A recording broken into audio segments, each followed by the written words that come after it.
Oh my God.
All right, we got this. I mean, she's already doing better than Blaine. Yeah. So. Hope he hears that. Yeah. So we have last game. Blaine, I'm just kidding. Blaine, I promise. Blaine, I'm kidding. Last game. Maybe. Etowah 4-0. This it's game. national anthem. Yeah, we can talk about. So, I'll introduce, and then I'll like hand it over. No, I'll touch on last game, and then I'll hand it to you, and then you hand it back to me. I'll like finish that topic, and then we can talk about this game, the primary people, and then we can talk about the injuries, and then there should be enough time. And I'll do a timer on my phone to see how much time we have. Okay. Carrying the American flag is Cadet Emma Seraphin. Carrying the Georgia flag is Cadet Patty Manoir. Protecting the flags as rifle bearers are Cadet Brandon Palmer and Cadet Cameron Lane.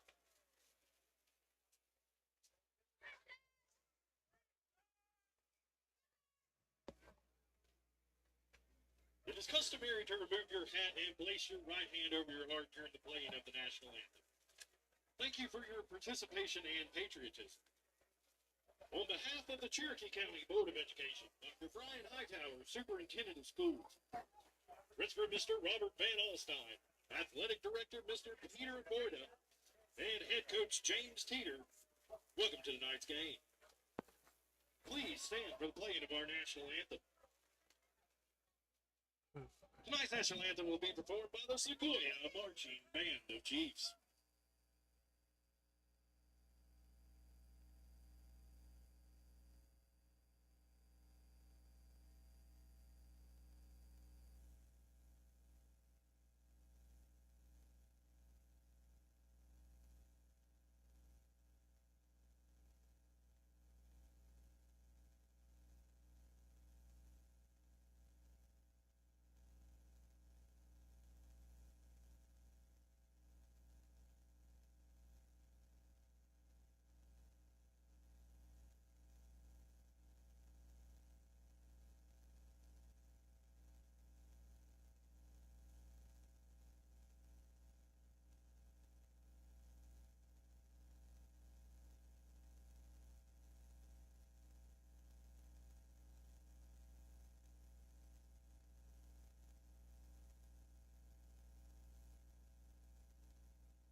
It is another beautiful night here in Skip Pope Stadium, and we have football to watch. I'm Max Swain, joined by Jake Jira, and we have another great game for the Sequoia Chiefs tonight. The 4-0 Etowah Eagles have traveled to Skip Pope to see how they can face the Chiefs. It should be another great game. We know we hosted honestly an all-time classic here last week in Skip Pope. I mean, it's looking to be another fantastic game tonight. Yeah, a very good game. 14-13 Chiefs last week. Chiefs got on the last drive of the game and hopefully continue the streak and improve to 3-2 on the season. Yeah, I mean, both these teams are coming in on pretty hot streaks. Chiefs 2-0, but I mean, Etowah is 4-0, undefeated on the season. I mean, last week they beat Centennial 51-21. They did have an injury to their quarterback, Jack Strickland, more their passing quarterback, and they still have Xavier Mahoney. They're still a full team despite these injuries. I mean, yeah, it's a very dangerous run. They have a very impressive running back, and Xavier Mahoney can run the ball very well. You can see him comparisons to Lamar Jackson and Patrick Mahomes with his IQ. It says by his name as well, Mahoney and Mahomes. Exactly. Good one there. And then, yeah, this one should be a fantastic game. We know how dangerous the run game, as you said, is with Reese Ware and Xavier Mahoney on the season. This is going to be a fantastic game, folks. I don't know if anything can live up to last week, but I mean, this one is shaping up to be a fantastic game. Make sure you stay tuned for after the coin toss.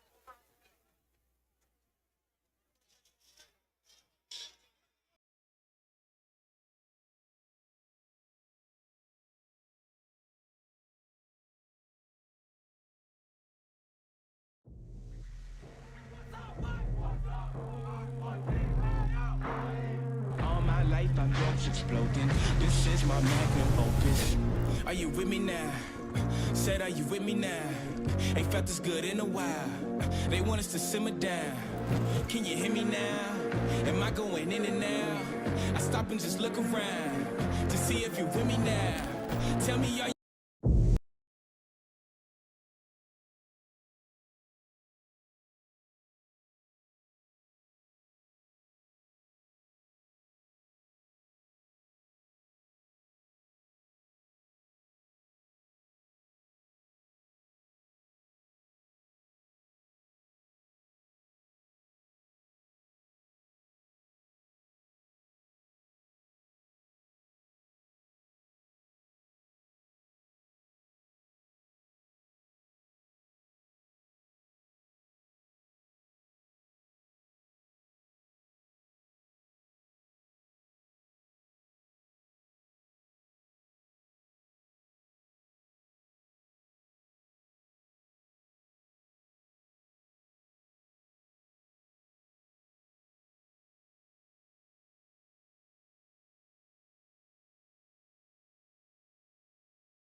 midfield.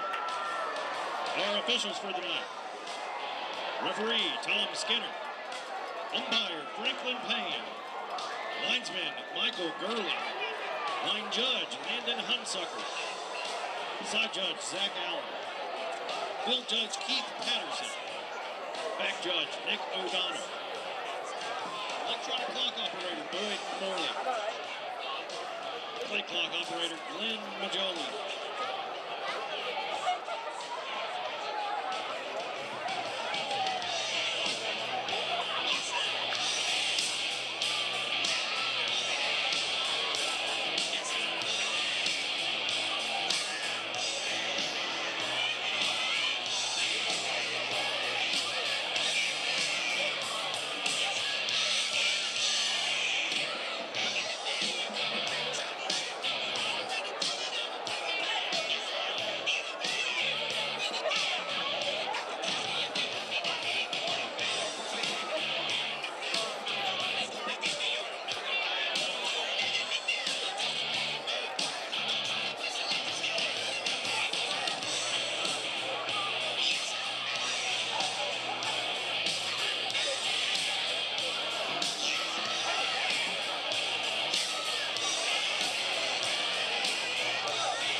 All my life I'm drugs exploding. This is my magnum opus. Are you with me now? Said, are you with me now? Ain't felt this good in a while. They want us to simmer down. Can you hear me now? Am I going in and out? I stop and just look around to see if you with me now. Tell me, are you with me now? Ready to put it down. Start at the bottom, already forgot them, but they won't forgive me now. You really ain't ready now. You haters just in the crowd, but till I just look around. Are you with me now? Are you with me now? Are you with me now? Said, are you with me now? Ain't felt this good at them, already forgot them, but they won't forgive me now. You really ain't ready now. You haters just in the crowd, but still I just look around. Are you with me now? Are you with me now?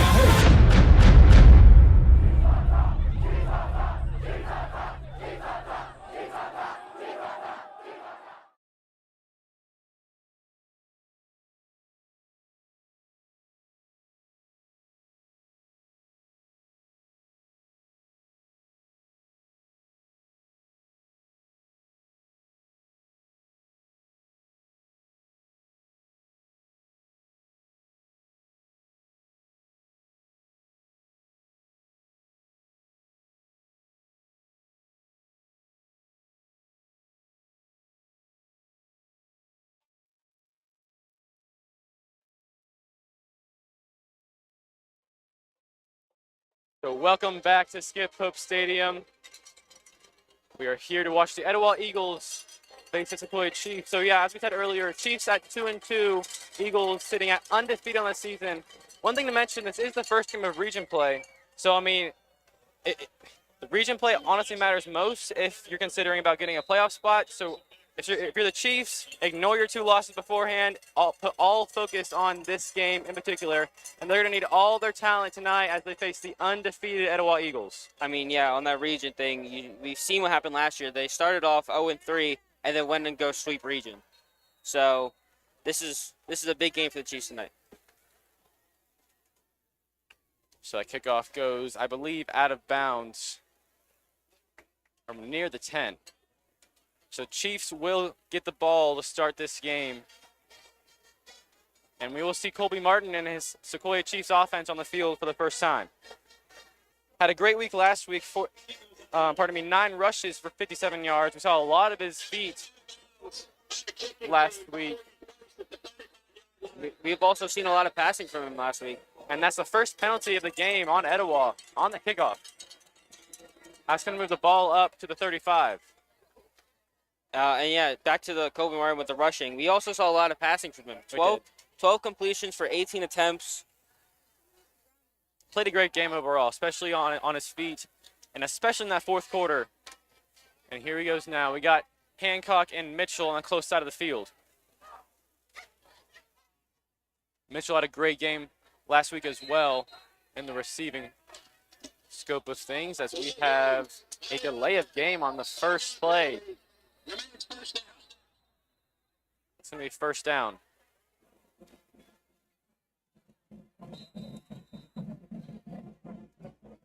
So it's going to be first down and 15 now from the 29-yard line. So back-to-back penalties to start the game, and no plays have happened yet. Yeah, we're just trying to start football here. But here go the Chiefs. Got two receivers. Martin in the shotgun, handoff to Rajecki, who is an insane talent for the Chiefs, but he's only able to get about 3. I mean, Rajecki had a very good game last week, averaging 5.11 yards per carry on 9 attempts. And reception-wise, too. He averaged about around 7.3 yards per catch as well. So, I mean, he is a dual threat on the whole scope of the game, meaning reception-wise and on the ground. I mean, he is a complete powerhouse. He also caught the game-winning touchdown. Exactly. So here go the Chiefs. Second down and 12 now from the 33. Fake handoff. Rolling to his right is Martin. He has Hancock and he has space. Breaks on the sideline. That's a tackle out of bounds by number 14, Da Vinci Allen of the Eagles. That's going to set up a third down and medium. Pardon me, that's a third down and short. Third down and 2. Jackson Hancock got a lot of distance on that one. 29 for 108 on third and outs this season. So we'll see if they can survive on this one. So Mitchell on the far side of the field, Hancock on the close. In the shotgun is Martin as a handoff to Mariah. And he breaks a couple tackles. Can he get there? And they're spotting him just across the line. A great physical run by Mariah. And a good first down there as they don't have a 3 and out on an opening drive. Great sign for the Chiefs offense to get going early in this one. And the Eagles average about 48 points per game. So if the Chiefs want to have competition in this game, we know their defense, the Chiefs defense is exceptional, but in order to keep up in this game, their offense has to have a really good night. I mean, yeah, we saw last week they had not the greatest of starts, throwing an interception off the first play. Very different from tonight. Great job there by Jurgensen. He was stuck behind the line, it seemed, for at least a loss of 3 or 4, but he turns that in after a juke move and a couple broken tackles into a gain of 1. Exceptional play by Jurgensen. He's had a great season. His senior campaign has been really exceptional. I mean, another player that can just run the ball really well. Averages 3.86 yards per carry on the season and has attempted 12 runs. I mean, just another player on the Sequoia offense that you can trust with running the ball. Yeah, and he's one of many, as you said. At least 4. We got Jurgensen, Rajecki, Mariah, and I mean, Hancock back there too. A lot of dynamic running backs. And you have Martin, who's able to run. Exactly. And just as you say, he is attempting, but a big tackle by the Eagles there. Number 84, Makai Williams, the big sophomore, gets a huge tackle on Martin. And that's to set up a 3rd and 9. 9:36 on the clock now in this first quarter. And here's another third down play from the Chiefs. Second of the game.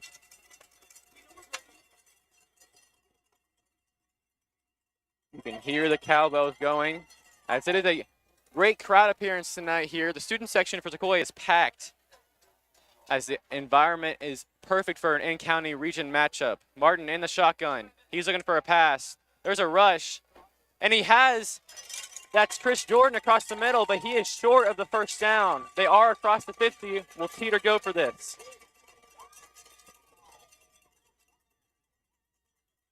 Martin is on the field. The Chiefs are looking as though they're going to go on this 4th down. 4th down and 2 from the 47.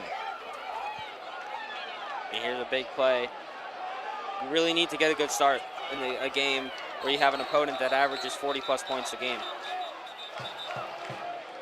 And that's a timeout, Sequoia. They're going to take this one into heavy consideration because, I mean, this first drive could set the tone for the entire game. We've seen it in the past couple games. Although Sequoia really does show up no matter what in the second half, the first half and this one in particular is going to be crucial because, as I said earlier, this is a high-powered Etowah offense. You never know when they could strike. I mean, yeah, as you said, this Etowah offense is very good at getting the ball across the field and putting up points. Yeah. So you really need a first down if you do decide to go for it, because at around this 50, you don't know what that offense is able to do. Exactly right. And I mean, it's going to be really interesting to see how the Etowah rushing attack, because we know how strong that is, faces the Chiefs' rushing defense. I mean, that's the two strengths of both these teams, in my opinion. I mean, you saw what happened with Cedartown 2 weeks ago, where Sequoia defense just was able to shut them down after the second half. And that's what I'm going to bet that they're going to plan to do this game, too. But now we're on the offense. 4th and 2 for the Chiefs. And we have another timeout, 2 timeouts back-to-back, as the Eagles and the Chiefs both burn one. The clock is at 8:40 in the first quarter. I mean, it's 2 timeouts already. Yeah, 2 timeouts within 5 minutes. Yeah, within like 10 seconds of each other. So just an update on the all-time history of this matchup. Overall, the Chiefs and Eagles have played 7 times. They haven't been in the same region in the past couple years, but in these last 2 years in particular, they have been, and they've played a decent amount overall. Played 7 games overall, and the Chiefs do lead all-time 4-3. Last season, the Chiefs won 18-7 in their venture to overall sweep the county and do a record-breaking season for Cherokee County. So it's a pretty even matchup overall. We're hoping we get another high-intensity matchup tonight. It's already looking like it. 4th and 2 for the Chiefs. A handoff from Mariah up the middle. He has plenty of space and a bulldozing tackle. Mariah is on the run. To the 10, into the end zone. Touchdown, Chiefs. Ian Mariah. Unbelievable. What a run from Mariah. I just got chills. Bulldozes through the Etowah defense and is just able to continue running. What is that, a 40-yard run? At least. Around a 47-yard run for the junior running back as he puts the Chiefs on the board in what was a very important first drive of this football game. And on a 4th down play as well. That's another big important point as he defied all odds there. We know how strong Ian Mariah is, but I mean, if you need an example, any of his doubters, there it is. He just trucked a guy, ran for 47 yards. So the Chiefs are on top, 7-zip after their first drive. A great opening drive there. A good mix of rushing and passing, but obviously heavy on the run as the Chiefs are known for that, and it works. Yeah, it just adds to Ian Mariah's tally of the season. Now brings him to 3 touchdowns on the season. And it's just one of the top running backs that you just powerhouses through any opposition. And exactly. I mean, I feel like each of our key running backs has honestly a key trait to each of them that honestly makes them unique amongst the whole running back committee. And I feel like for Mariah, it is his strength. He can easily just break tackles on a whim, as we saw on that run there. I feel like him and Rajecki do share that, but I feel like Mariah, he is just huge when it comes up on big plays like that. Yeah, you have that Derrick Henry-esque vibe, just able to just run and just knock everyone down in his way. And that kick goes to around the 30, and it's fair caught by Malone Pescara. And now we will see the electric Etowah offense. And we should see Xavier Mahoney, the junior QB, honestly the true star of the offense. Through 4 games, he's played around 12 quarters. He has 1,132 yards. It's astounding, honestly. 18 total touchdowns. He's among the top in Georgia and in the nation for that. total touchdown amount. Xavier Mahoney going to be a huge piece for the Chiefs to stop. I mean, you can see with you also have Reese Rur in the backfield as well, who, if Mahoney can't get a run off, Reese Rur can get a run off. Goodness. Saw Mahoney use his speed there, and he gets 10 yards on his first run. I mean, as I was saying pregame, you have that Lamar Jackson type speed and the Patrick Mahomes type IQ. Yeah. He knows when to run, and he knows how to do it well. And he may only be 5'9", but I mean, the speed and the arm makes up for it.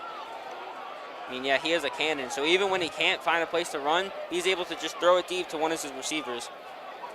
So 2nd down and 2. That's a handoff to the outside. The Chiefs defense is there, and they are swarming.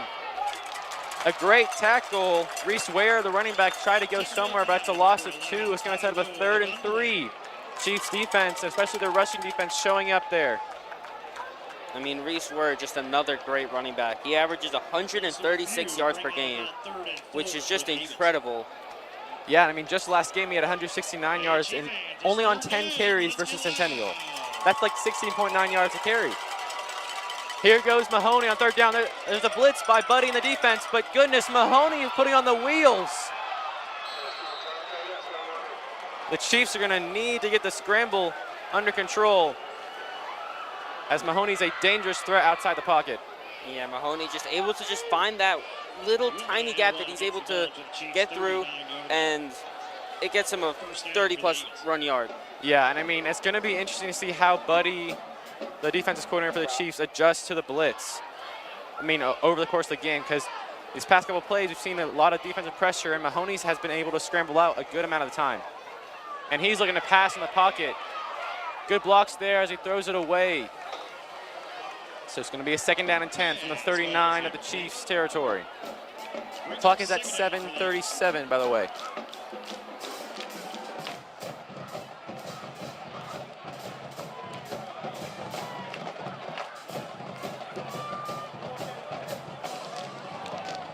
Second down and 9. Eagles looking over the sideline. Got 4 receivers out to the outside, including Reese Ware, the running back. Shotgun. Mahoney, a design QB run, but what a tackle by Cameron Walker. Goodness gracious. The blitz pays off right there as Cameron Walker gets a sack. 3rd down and 10 now. The Chiefs have another 3rd down opportunity to stop the Eagles. I mean, it's a great look from Cameron Walker. Just able to identify the play and easily make a tackle. And he had a great game last week, too. That interception, toe-tap interception on the sideline against Savasier and the Warriors. The defense is showing out recently, and they're not looking like they're letting up. Mahoney in the pocket, but there's the Blotney, and then loads of pressure. Can they stop him?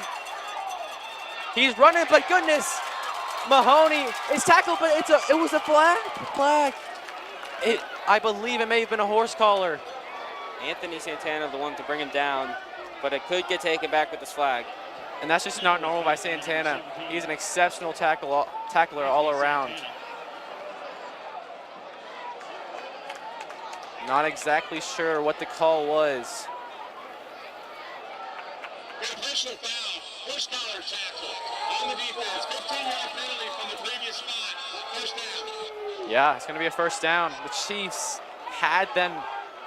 They had them. But it is going to be a first down Eagles as the ball moves inside the 25, the 24-yard line. I mean, even though there is a flag on that play, you can see how the Chief defense is just able to kind of corner Mahoney and able to just kind of force him to find somewhere to go, and he wasn't. But luckily for Etowah, they were able to find the flag. And there's a receiver in the end zone, but it's overthrown. Mahoney was trying to find number 12, Eli Bermudez, the senior wide receiver. But as you were saying, I mean, the defense right now, they're getting to Mahoney. I was saying earlier how maybe the blitz might allow Mahoney to scramble out of the pocket, but I mean, those past couple plays, we've seen a sack. We saw that tackle there by Santana. I mean, it may have been a horse collar, but that's 2 back-to-back plays for the Chiefs. Pressure was really paying off. Second down and 10 now. Mahoney looking to his right, to his left. He finds a receiver, but it's overthrown, intended for Mason Mancini, one of the Eagles' leading receivers. He had 5 catches for 90 yards and 2 touchdowns last week against Centennial. So third down and 10, the third down of this drive the Chiefs have forced.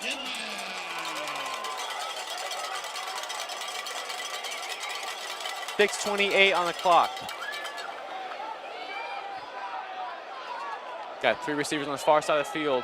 All 5 wideouts are out to receive. Mahoney in the pocket. It's a design run once again. Does he have a spot? Does he have a space? He does. Isn't enough.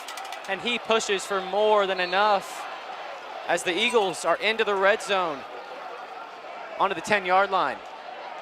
I mean, there you can see the design run plays that allow Mahoney to get his yards up. And that's why he averages around 119 yards per game, which is something you don't normally see from a quarterback. Yeah, pretty sensational. Mahoney, another design run, but oh my, the Chiefs are there to tackle that one. Number 51, Matthew Matz, a sophomore, gets that tackle. About no gain, maybe gain of a yard. Gonna be second down and goal from the 8.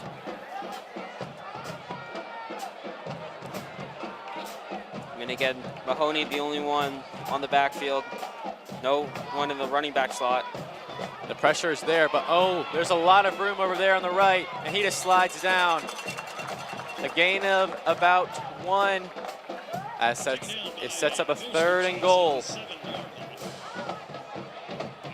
Third and goal from the 7. The 4th third down forced by the Chiefs on this drive. Can they finally put a stop up right here? Got all 5 wide receivers out as Mahoney is lone in the pocket. The shotgun again. He's scrambling to his left. The southpaw is strong on that side, but he's being forced way backwards. He has nowhere to throw. He's trying to get out of it, and he could. He's scrambling more and more, but finally tackled. Dragged down by the jersey by Ian Mariah, I believe, and that's a huge loss. Back to about the 18. I mean, that defensive pressure, they are getting there and getting there fast for the Chiefs. I mean, yeah, you just see Drew Labode kind of waiting, seeing what Mahoney's going to run, if he's going to run, if he's going to throw, and it ends up working out, and now they'll force a field goal attempt. Yeah, I mean, tackling Mahoney in general is like a puzzle in itself. You have to take into account his speed, which way other blockers are. I mean, his athleticism is 1 in a million. I mean, we saw it took 20 seconds to find a person to take him down. And that kick is no good. No good by the Eagles. Number 90, Liam Kinsella, pushes it. And the Chiefs, after that entire drive of third downs, they end up forcing a no score. And what a start this is for the Chiefs. I mean, yeah, that's a beautiful way to not give up any points. Just forcing Mahoney, not have any options, and have to take the run, and it did not work. And now the Chief offense can come back on with 4 minutes left. And that's another timeout by the Chiefs. Chiefs only have 1 timeout left in this first half. Seen lots of timeouts. As the clock is at 4:02, so a very sensational stop by the Sequoia defense. I mean, especially last game against Cherokee and against Cedartown for that matter, their defense for the Chiefs has really been top-notch. Their rush defense has been rarely letting up large plays. And I mean, going into the season, maybe one of the things that Buddy wanted to work on was the secondary and how sophisticated they were in their assignments. But I mean, in my opinion, the secondary has looked vastly improved, especially in these past 2 home games. I mean, I would say after the second half of Cedartown, Sequoia's rush defense has been top-notch. I agree. And we've seen it so far tonight. Yeah, I wholeheartedly agree. As it's first down and 10 for the Chiefs, as they get their second attempt to put some points on the board. Martin in the shotgun again, handoff to Rajecki. Oh, man. The Eagles are there, though. Number 72, Taquan Fabian. A big tackle by the D lineman. Gonna be a second down. Second down and 10.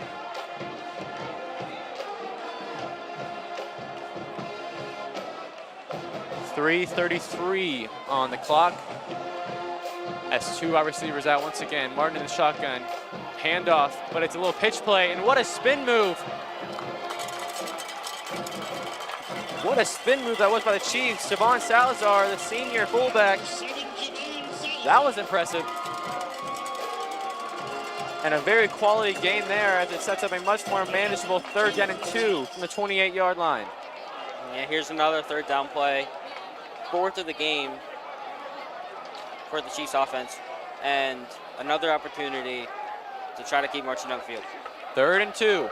A handoff, this one to Rajecki. Did he get enough? And they're gonna mark him short. Just shy of the 1st down. And it looks like they may be sending the punt team. No, the offense is, at least Martin is staying on the field. A very important 4th down play, yet another one by the Chiefs.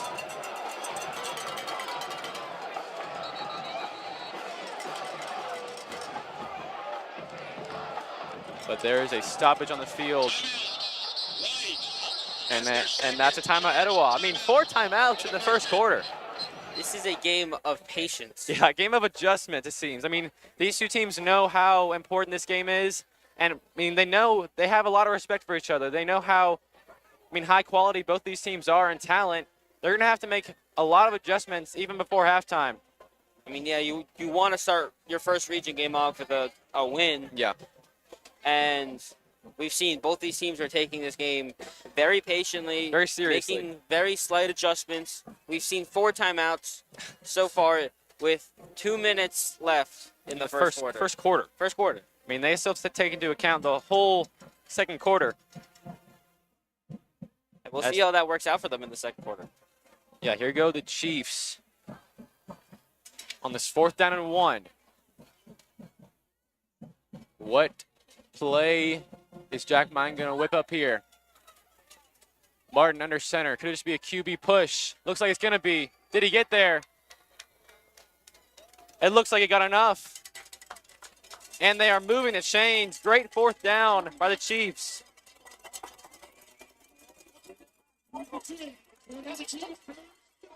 A beautiful QB shove there as the Chiefs get a 1st down. We've seen the power that this offensive line has. We saw it last week where the same play was attempted and Colby Martin was able to just rush into the end zone, which subsequently earned him Player of the Week. Here goes Martin under center. Scramble to the right. But he gets swallowed up. But he's still pushing. And he gets back to the line. Great play there by Martin. That's going to set up a 2nd down and 9.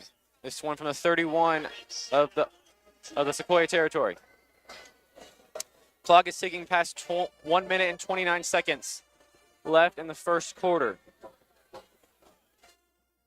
Colby Martin, another good rusher for Sequoia. Averages only about a yard per carry, but he has 2 touchdowns. Very important on that note. Martin, a fake handoff, scrambling to his left, and a huge pass to Hancock, and a dime, but it's incomplete. Just out of reach of Hancock. That pass looked on point, but I think it may have been a little bit to the left of Hancock. Yeah, Jackson Hancock. It was such a good pass that it was hard for Hancock to see. He couldn't completely turn around. Yeah. So. As that one falls incomplete, so 3rd and 9 now. As the clock is stopped at 1:04 after that incompletion. Chiefs got 2 receivers to the far side of the field. That's Hancock and Tyler Bell.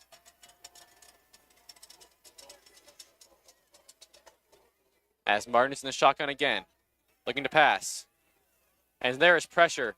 But it's a pass this time to Javon Salazar, and he has plenty of room up the middle, and he's tackled across the 35-yard line. The Chiefs' offense is rolling. There's a 50-yard pass there from Colby Martin. Caught it around the 40. And Salazar just able to continue it and get 30 more yards out of it. And Salazar is kind of hobbling off the field after that play, but I mean, he should be very proud of himself after that pass and completion. And the Chiefs have a new set of downs across the 50.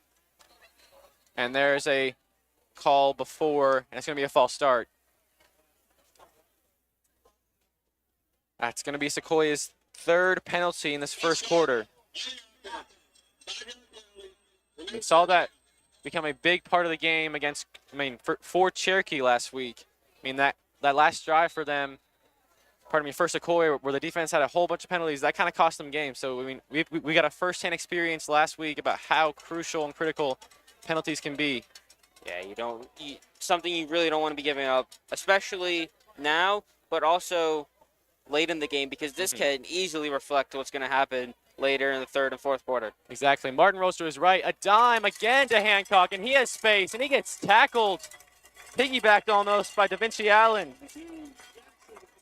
But nonetheless, a first down as Hancock moves the chains. Martin is on fire tonight. The clock is at 5 seconds now as they're just going to let it run. And what a first quarter that was.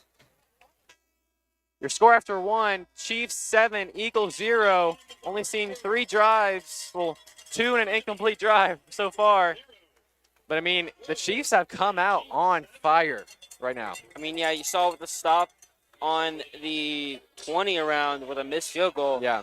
And now the Chiefs are driving off of that after that play and have entered around the 20 and looking to double their lead. Yeah.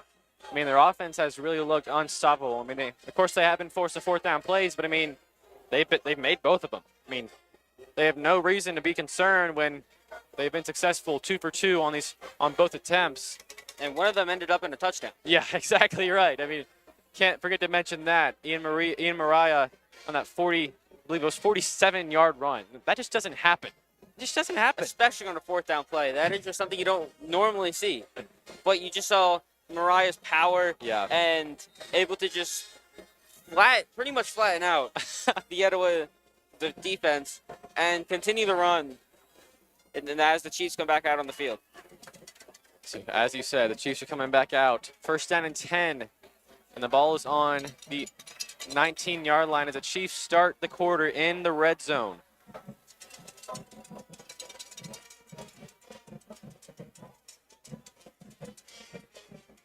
So Martin under center, 3 backs in the backfield. This one is a straight up the middle handoff, but it is stuffed right off the get-go. That was Will rejected, but he had nowhere to go. Gain of 1, pardon me. Second down and 9.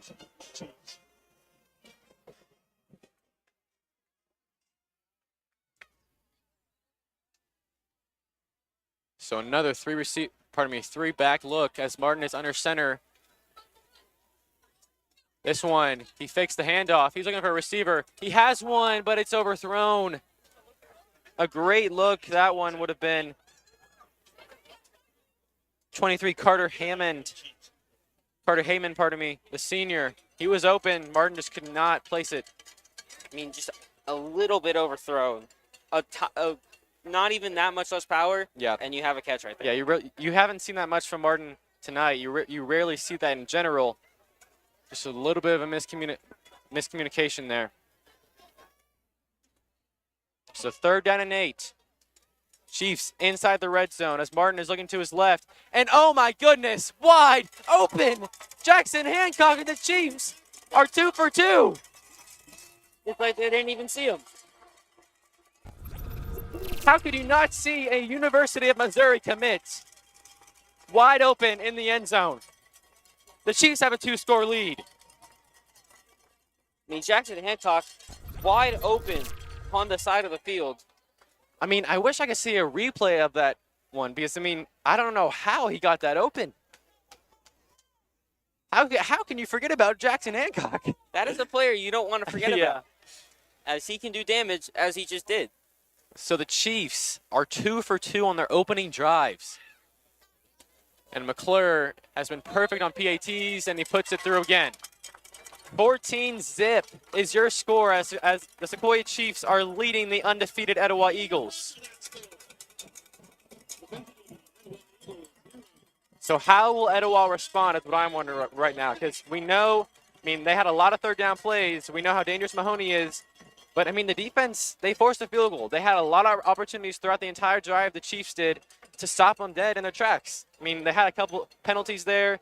If it wasn't for that, the drive could have been stopped earlier. So you have to be thinking for the Eagles, what can they do to solve this problem? I mean, we've seen what Sequoia's run defense can do. Yeah. So you kind of have to play off of that with Etowah's offense. As you've seen, they're mainly a run offense. They have both their running back and their quarterback averages over 100 yards a game. Yeah.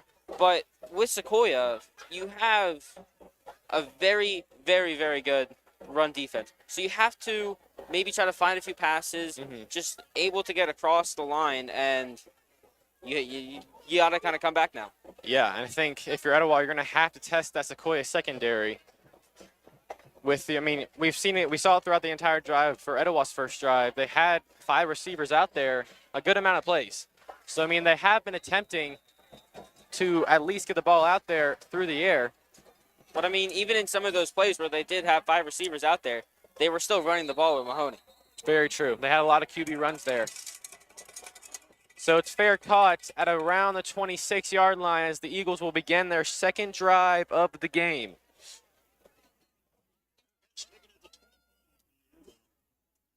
Clock is at 11:17 left in the second quarter. As Mahoney and the Eagles are running back on the field now. Haven't seen too many receptions thus far for the Eagles, as they're looking to get their first points on the board here. Mahoney in the shotgun, 3 receivers on the far side of the field. And you got Mancini on the close side, and Mahoney is stopped up around the 27-yard line. He's going to set up a 2nd and 8 now.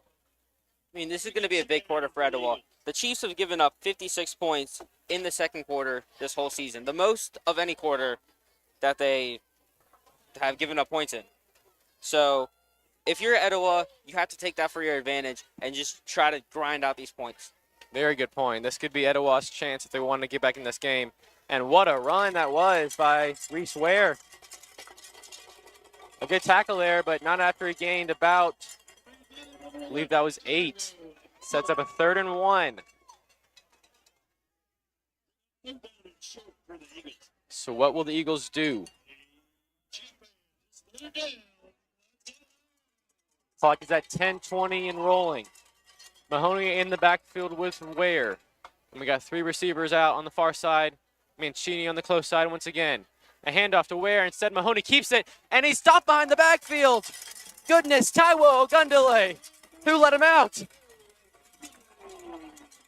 It's 4th down and 2. Will the Eagles go for this? Honestly, pretty good into their own territory, and they will send out the punt team. What a stop by the Chiefs. I mean, again, I don't know how much I can praise this Chiefs run defense, but they have been incredible. I mean, so if far. I could write a book, I would. I mean, would. You have enough evidence to write a book. So the Eagles will punt on this 4th and 2. And what a stop that was by the Chiefs. Ware is punting, and that one goes out of bounds. Not sure where them. Oh my goodness. They marked that ball in Etowah's territory, maybe at the 36? I mean, that ball ended up on the track. I mean, it went out of bounds. I didn't think it went out of bounds that quickly. That is. Okay, they are moving it. A little, maybe 10 yards more. 42, but still a very good starting field position if you're a Chiefs fan. So Martin will get the ball at around the 42 of the Eagles territory as they will try to get into the end zone once again. Clock's at 9:21. 3 receivers on the far side. Martin's going to do a design QB run. He gets stopped behind the line. He's trying to hold on to that ball, and he does, but not able to gain any yards. A loss of 4. 2nd and 14. I mean, back on what I said earlier about how Chiefs have given up 56 points, which is the most that they have in the game in this quarter. They also have the fewest points scored in this quarter with 7. So this is the time of the game where the Chiefs offense doesn't necessarily fall asleep, but in a game like this, they're going to want to definitely have a big quarter, sustainable quarter at least. I mean, you need a big quarter to try to keep up with the Etowah offense. Exactly. Martin works his way past the line of scrimmage to a 3rd and 13. The Eagles' defense, especially that pocket pressure, has shown up those past 2 plays. So that's about a 3rd and 12. Clock is at 8:20 and running.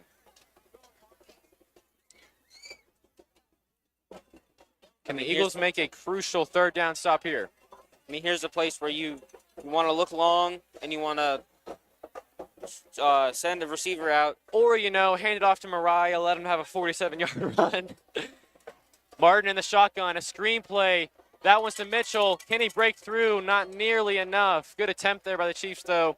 That's a 3-yard gain to a 4th and 9 as the punt team will head onto the field. So the Eagles do make a stop in response to their stop as they'll get the ball back here with around 7:51 left in the 2nd quarter. Now here's an opportunity for Etowah to get themselves back in this game. I mean, they're not out of it at all. We know how dangerous their offense is, but I mean, you're exactly right. Based on their standards, I mean, if you're an Etowah fan, you would probably at least expect it to score at this point. Based on your 48 points per game. I mean, yeah, putting up 63, 28, 49, then 51. You expect big scoring from if you're an Etowah fan. And so far, we have not seen big scoring. So they will get another attempt here, their 3rd attempt of the night. They'll start from there. That's going to be started around the 20. They're going around the 28-yard line. So got a lot of field to go. Let's see how the Eagles handle it. Mahoney is once again in the backfield with Ware as they have 3 receivers total. Mahoney, a handoff to Ware. A little shift move there allows Reese Ware to pick up 3. Darling with another tackle, and he is a leader on the Sequoia defense. Darling had 10 tackles last week. Zablotny and Santana were also up there in numbers against Cherokee. I mean, Darling with 42 tackles on the season, putting up on average 10 tackles a game. He's a very good defensive player. 2nd down and 8. Another handoff to Ware. But what a tackle by Taiwo. Pardon me, that's Ian Mariah. Ian Mariah, man, what a night he's having.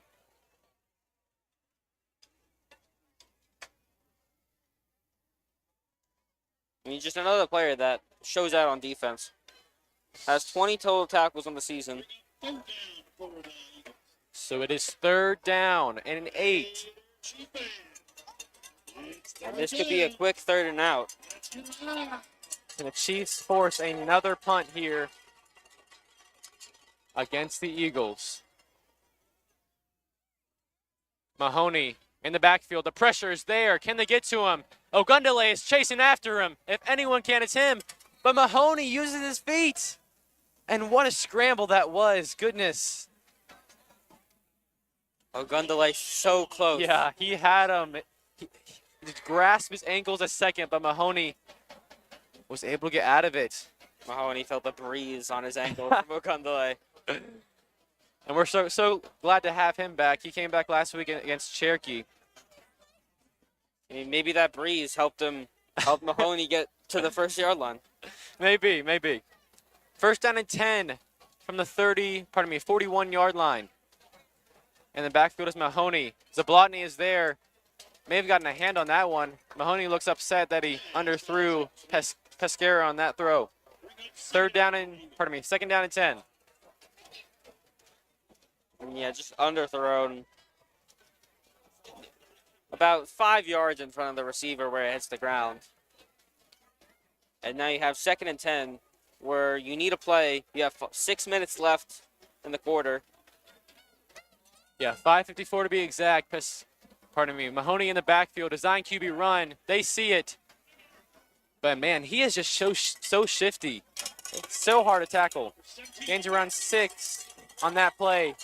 Going to set up a 3rd down and 4. 3rd down and 3.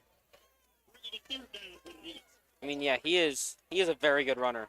His longest on the season so far is 87 yards. Goodness. A quick pass play, and he gets that ball out to Pescara as he gets more than enough for the first down as the Eagles move into Chiefs territory with 5:22 left on the clock. So first time since the first drive at least that they have been in Chiefs territory. First down and 10 from the 42. All 5 receivers out, 3 on the close side. There's blitz from the weak side as he's forced to scramble, but Mancini is open, and he gains enough for the first down. Etowah is moving at the moment.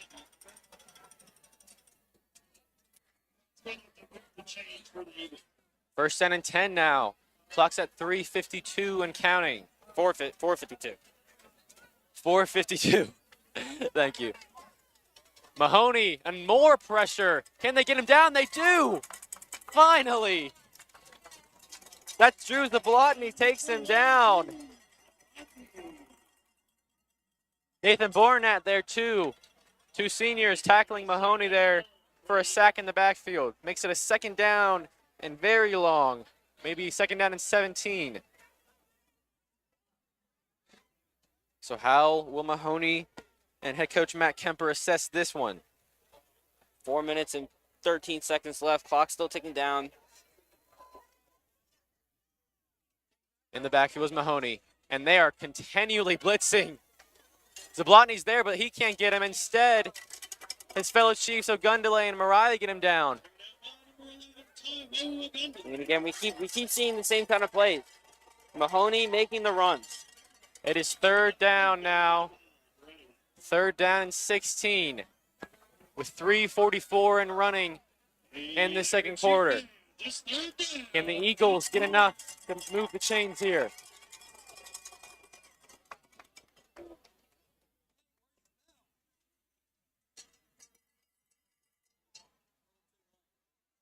Got 4 receivers out total. Mahoney scrambling to his left. Mariah is there. Ogundele is on the move and it's picked off. Oh, I jinxed it. I may have jinxed it. That was Graydon Zarder on that one. It was in his hands. He just got too giddy. Nonetheless, it's 4th down. That might have been a commentator curse right there. I'm not going to lie. I am so sorry, Graydon Zarder. I may have jinxed you. I mean, you could have said it. You could have said it 3 seconds later. Nonetheless, the Chiefs do force a 4th down. Mahoney, however, is still on the field. They are in Chiefs territory. Will they go for this, or are they just trying to get him off sides? He is really far back. I believe Weyer is just going to punt this. He is their punter anyways. They wouldn't go for this, right? They don't. The punt goes into the end zone as the Chiefs will have 3:12 to attempt to put some more points on the board before half. As they're up 14-zip. I mean, holding this Etowah offense scoreless through 3 drives, That's impressive. that is very impressive. And And they have completely limited the run game. Almost to nothing. The run game by Ware has almost been minimized completely. Mahoney has had a decent amount of scrambles, but also a good amount of sacks. The defense for the Chiefs tonight and throughout the whole entire season has been top-notch. I mean, it's a major talking point with this team. Martin scrambles to his right. A long pass to Hancock, and it's enough for the first down. The Chiefs are already on the move as they move past the 30 to the 34. 3:06 on the clock. Still moving. So first down and 10. Got Martin in the shotgun once again. Jackie back there in the backfield.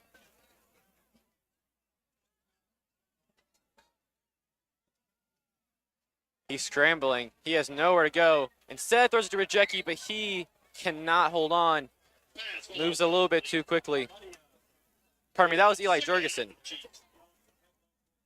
He was unable to catch that one. So second down and 10. Yeah, kind of just a last-minute pass. Trying not to get sacked. Martin lets it go. Jurgensen close, though. His hands were near it, but not enough. So we'll see what the Chiefs dial up here on the second down and 10. The clock's at 2:42. The sun has set almost completely here in Skip Pope as the lights are on. And the Chiefs show up once again. Martin backs up in the shotgun. Handoff to Mariah and out in the side. This tries to break a tackle, but goodness. Number 33, Gabriel Cuevas, the 5'9" senior linebacker, puts a stop to that one. Third down and 14. So clock is ticking. What do you do here if you're Teeter? I mean, you have a third down and long. You could get this. I'm not going to doubt them on that. But Yeah. you have to take into consideration, what if you don't get this? They look like they're just going to go for it. Try to get all right here. I was thinking maybe they might run the clock out. But here goes Martin. And there's a flag on that one already. He's looking for a receiver and nowhere to go. There was a flag from the get-go on that one. It could have been offsides. Not exactly sure. We'll see what the ref calls. I mean, yeah, flag pretty much happened right after the snap. So it looks like it's moving the Chiefs back. Maybe.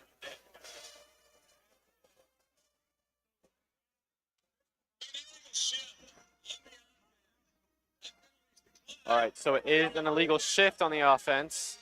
So that will result in a penalty, but the Eagles are declining it. So that's going to force the Chiefs to punt.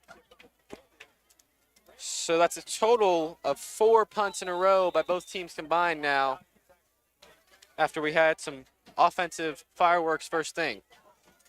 Etowah's got 2 minutes to make a drive down the field and maybe put up some points right before halftime. A great punt. Beautiful punt there by Andrew Harmon. Drew Harmon gets that punt down inside the 40, or the 36. So yeah, as you were saying, they've around 1:52 left to drive down the field, and if anyone can do it, it's this Etowah offense. Although we haven't seen a lot tonight, we know how, dynamic and very fast-paced they are able to be. Yeah, and back on that punt, that is the third punter this season who has punted for more than 3 times. Very interesting stat. We have had a very various roster of punters. And kickers. And kickers. You have Caleb McClure, you have Dominic Eloa. Handoff to Ware up the middle, and he gets a nice gain. A gain of 7 makes it a 2nd and 3 on the 44-yard line. And that's the run offense that you're used to seeing from Etowah. Yeah.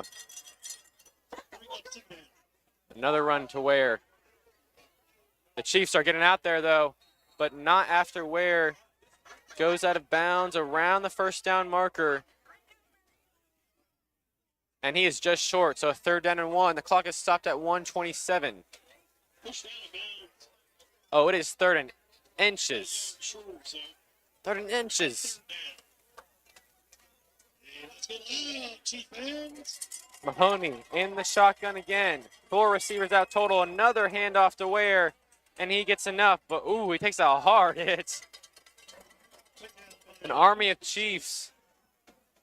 Make him pay for that one.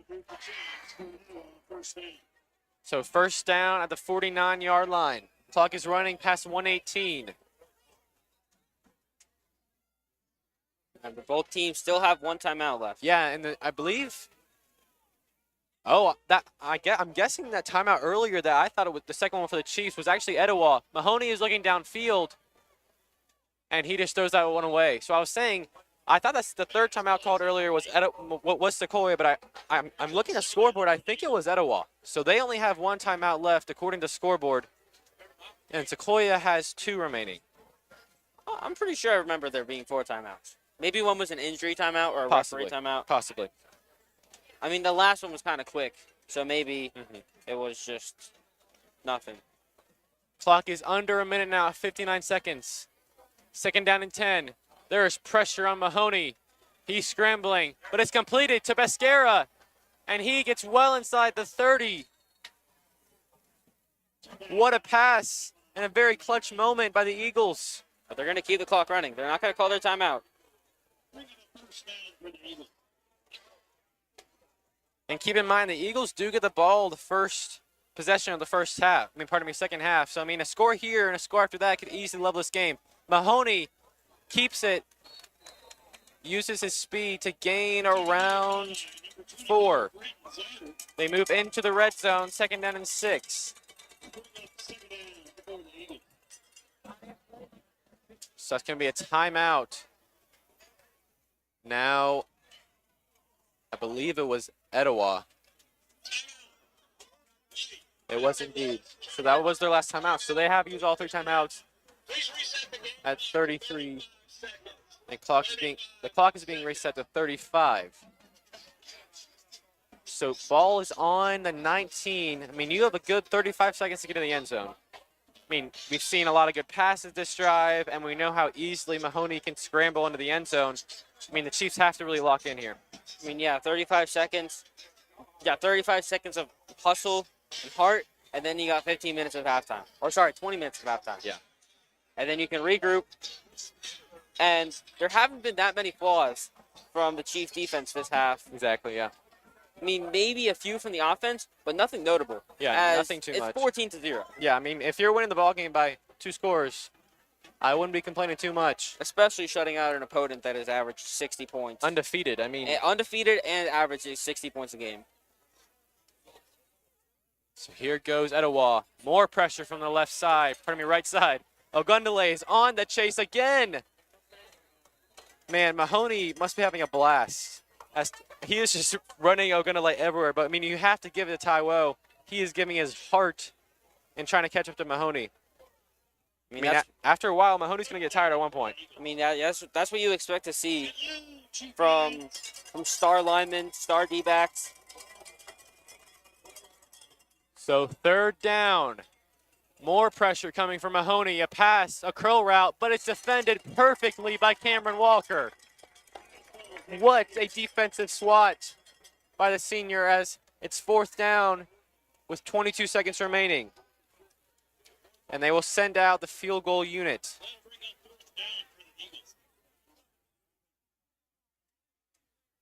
A little bit of confusion.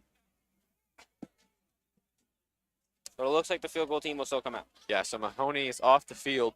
We will see Etowah try to kick one more time as Liam Kinsella, the junior, tries to recover off of this last miss. Can the Chiefs keep the Eagles scoreless? Oh, almost blocked. It was blocked. It was blocked. Jackson Hancock got there. The Chiefs keep him scoreless. Unbelievable. That is the definition of hustle right there from Jackson Hancock. I'm not sure if it was him or if it was someone on the line. But, no matter what, the Chiefs, what a play that was. All that matters is that it didn't go through the uprights. Exactly right. So 19 seconds on the clock. It looks like the Chiefs may just run it out here. No reason not to. You don't really want to risk anything with a shutout going into halftime. Yeah, they are kneeling. And the Chiefs have a 14-zip lead if you had told me that we were leading, I wouldn't have been too doubtful. But if you had told me that the Sequoia defense would be shutting out the undefeated, I think it's 48 point per game Etowah Eagles offense, I would have been. I mean, I would have believed it, but like shocked. I would feel the same exact way. This is an Etowah team that can normally put up numbers, and they've been scoring 40, as you said, 48 points per game. And as we've seen tonight, they've put up 0 so far. Yeah, I mean 0 points throughout 2 quarters. We saw that's a missed field goal. They had 2 missed field goals the Eagles did, and 2 punts. So I mean they've been getting down into the red zone, near the red zone. But I mean after penalty and after a good amount of sacks, they've honestly been pushed past the 20 most times on most of their field goal. I believe both their field goal attempts. I mean, the block you can't do anything about besides maybe block some more. But I mean that miss, that's just it happens. Yeah, but I mean on that block, it goes back credit to the Sequoia defense. 100%. They have played incredible this half. I mean, you can look at the fact that they shut out, but then you can look at the fact of what they've done on the field. Exactly. I mean, the schemes that Buddy has come up with is one thing, but the way that the Chiefs defense is actually executing and getting there to Mahoney, I mean, the amount of plays that he has had pressure on him has honestly been, I would say, around 90%, which is, I mean, putting 90% pressure on a quarterback who is used to kind of getting his way a decent amount of time, that's going to shake him in his boots a little bit. I mean, yeah, they've able to shut down one quarterback and one running back that have averaged 100-plus yards a game. Yeah. And they've been able to shut them down completely and keep them at 0. So what a first half that was. The Chiefs lead 14-zip. We will see you after halftime. We do have a band performance coming up for Sequoia, and I believe for Etowah, I'm not exactly sure, but hopefully you enjoy those. Your score at halftime, 14-zip. I'm Max Swain, joined by Jake Gyro. We will see you after halftime.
Ladies and gentlemen, the Sequoia High School marching Band of Chiefs. The Band of Chiefs was a two-time grand champion winner last season.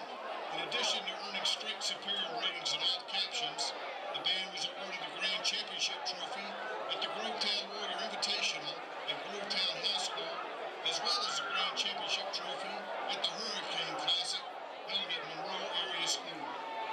Also, the Band of Chiefs has been invited to perform in the 2024 St. Patrick's Day Parade in New York City. One more round of applause for the Sequoia High School marching Band of Chiefs.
And the Chiefs will win. Sequoia comes out on top.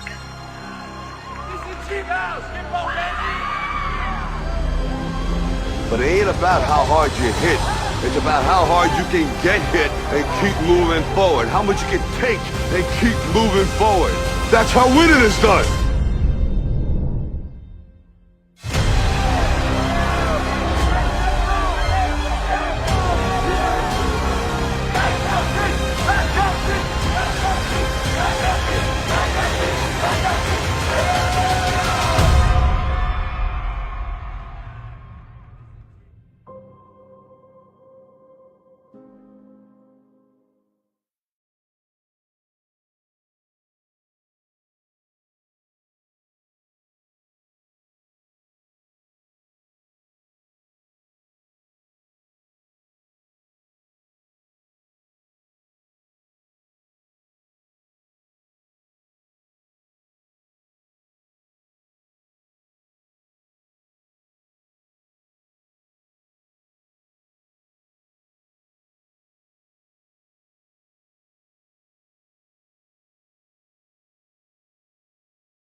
I'm yours exploding. This is my magnum opus. Are you with me now? Said, are you with me now? Ain't felt this good in a while. They want us to simmer down. Can you hear me now? Am I going in and out? I stop and just look around to see if you with me now. Tell me, are you with me now? Ready to put it down. Start at the bottom, already forgot them, but they won't forgive me now. You really ain't ready now. You haters just in the crowd, but till I just look around. Are you with me now? Are you with me now? Are you with me now? Said, are you with me now? Ain't felt this good at them, already forgot them, but they won't forgive me now. You really ain't ready now. You haters just in the crowd, but still I just look around. Are you with me now? Are you with me now?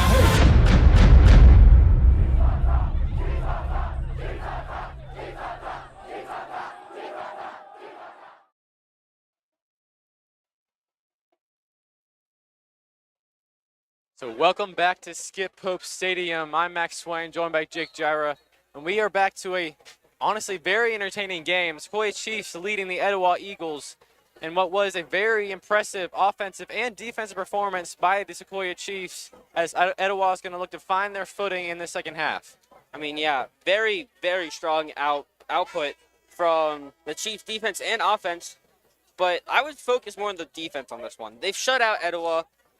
Top offense with the run game, and Sequoia Chiefs had said, no, we're not letting you do that today, and they have shown it.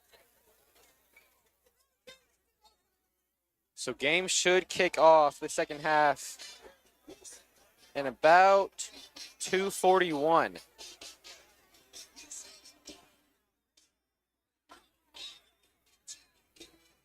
I mean, yeah, it's been a strong start from Sequoia. They put up 14 in the first quarter. Didn't put up any in the second quarter. And that kind of goes with their trend, as you were saying. They have their offense isn't necessarily weak. It's just it isn't normally able to finish drives in that second quarter. So that first quarter of a 2-score lead was very helpful. I mean, yeah, the Sequoia defense has allowed 56 points this season in the second quarter, and the offense has only scored 7. But you can also look at it as the Sequoia offense has also only scored 7 in the third quarter. So they really kind of slow down in the middle of the game. But then when they get to the end of the game, in the fourth quarter, they have 20 points on the season. So it's very, very impressive. We'll see if the defense and offense can maintain or change that form. And for me, what I'm looking forward to is to see, I mean, we saw a good amount of of plays for Etowah. Mahoney was getting pressured a good amount. I mean, Ogundele was going back there. Zabalotny was getting pressured, was pressuring him, and they were forcing him to scramble. He didn't have nearly enough time in the pocket as maybe Etowah was expecting to have, and that would have probably helped them throttle the passing game more if they had more time in the pocket. So that pressure from Buddy and the schemes from the defense have truly helped. I'm looking forward to see how they respond and maybe have a different blocking pattern, blocking scheme the Eagles may, in order to combat the Sequoia Chiefs blitz schemes. I mean, we might even see a bit more passing from Mahoney in this half, because with this run-sided offense that they've ran through this first half, it hasn't been not necessarily not working, but it hasn't been working to the extent that it was working before. I mean, they're not in the lead, and if that's your main goal of the whole entire game is to win, so I mean, if you're not in the lead, not exactly where you want to be. Yeah, especially in the second half against a Chiefs defense who has proven since Cedartown that they are one of the top defenses in the region. Yeah, I mean, some people were ranking the Chiefs around 5th in the region, and Etowah was being ranked almost around 1st every single time. So for the Chiefs to have a 14-0 lead, you have to be taking into consideration how much of a motivational boost that was for the Chiefs. I mean, they're holding a undefeated 48 points per game. I know it's so many times, but 48 points per game team scoreless at half. You have to have some sort of chip on your shoulder going in the second half. I mean, yeah, especially against, as you said, a team who puts up so many points and has been so effective against each one of their opponents, and they're undefeated. Yeah. And in each game, it's not like it's been a close call, besides Cherokee, which they only won by 2 points. But every game, besides Cherokee, has been about more than a 30-point win. Yeah, I mean, they average a 26-point differential. That's just on average. I mean, they are down by 14 now. I mean, and Mahoney, he has 18 total touchdowns in the season. For him to not have scored a singular one in that first half is just something else. That ball stops inside the 5 off the kick. And they get him down inside the 10. What a good kick that was by Ulloa. And he is fired up as the Chiefs force Etowah to start off the second half far into their own territory. Dominic Ulloa, one of the players that kind of got back into the role as a kicker this season. Didn't play much of it last year, but with some injuries to the kicking team, the coaches decided, let's give Dominic another shot. And now Etowah's got a chance at the 5. Yeah, if they're going to score on this drive, it's going to be a long drive as we start off the second half. But we know what Etowah can do on the run game. I mean, Mahoney's longest run of the season is 87 yards. A powerful run. Only ends up getting about 2 yards. Second down and 8 from the 9-yard line.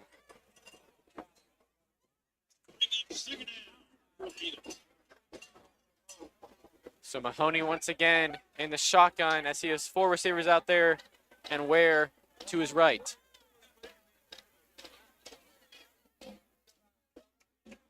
Got 11:23 on the clock. Another handoff. Fakes it. He keeps it. Mahoney has nowhere to go. And the pressure by the Chiefs, it's just nonstop. And you have to give props to the defense as a whole. I mean, the secondary is doing enough so that even if he's trying to pass, he has nowhere to go. But and then you have to give it to the front 7 on actually getting to Mahoney, especially with his speed. The defense is having an exceptional night. I mean, the cornerbacks have been locking up Etowah's receivers.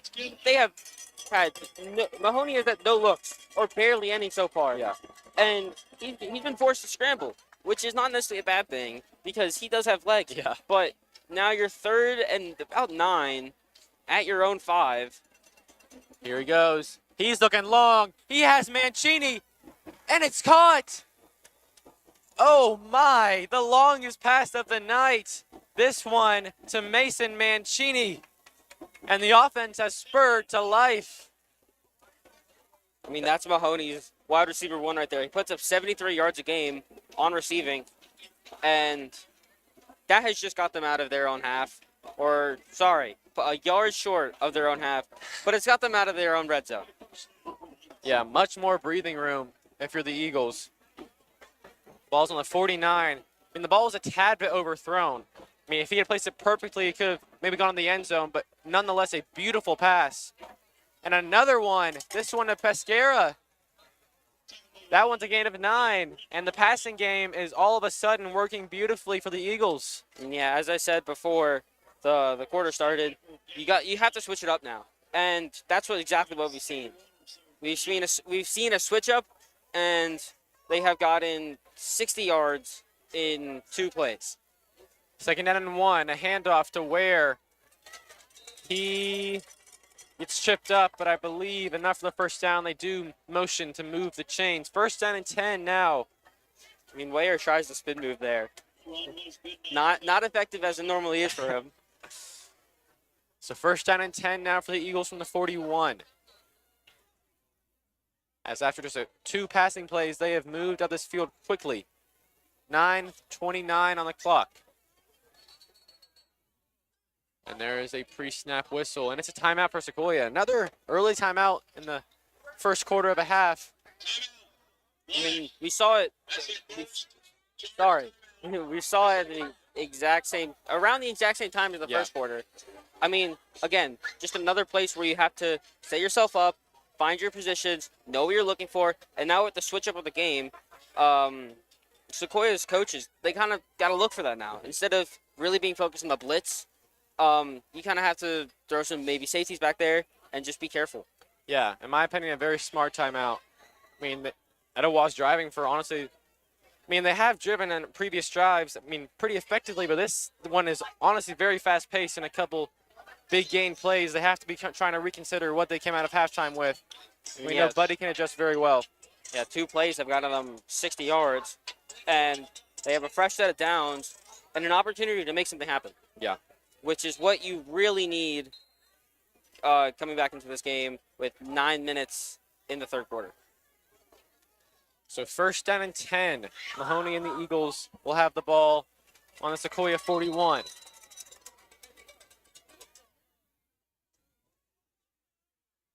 This one a handoff to Ware, and he gets stopped at the line of scrimmage. Clock ticking past 9:15.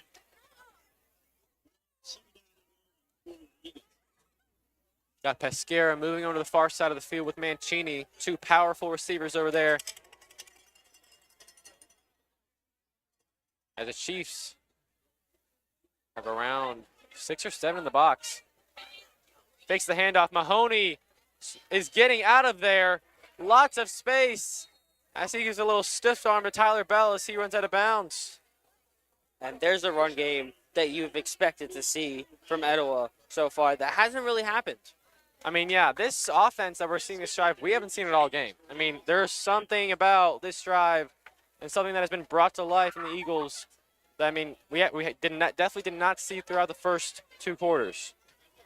I mean, Mahoney finding his passes. He's not the main passing quarterback as they have Jackson Strickland, but he's currently out injured. So Mahoney's going to have to be the one to pass, and it's worked out for him in this second half as they keep marching, and they're going to get about to the 20, and they'll get into the red zone for the 3rd time this game.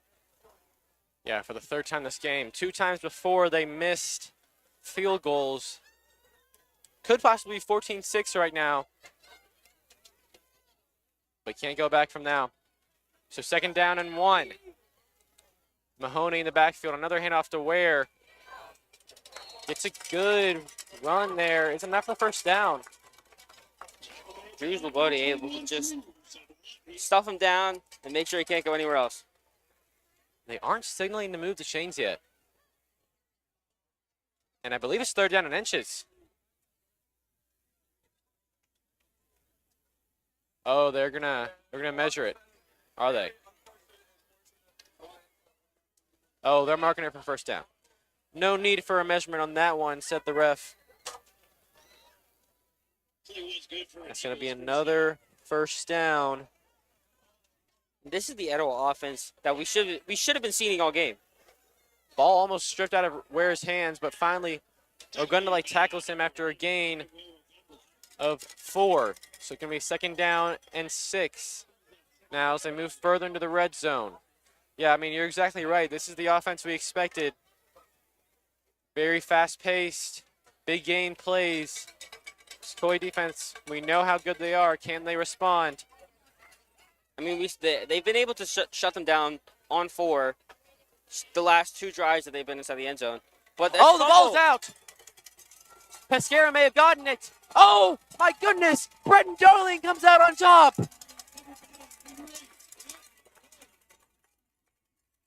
The complete opposite of what I was just saying. Unbelievable. And now the Chiefs have the ball back. Wow. Beautiful strip there. Now, I just said the play before that they were going after Reese Ware. I mean, not necessarily going for the tackle. They were going for the strip, and it worked perfectly that time.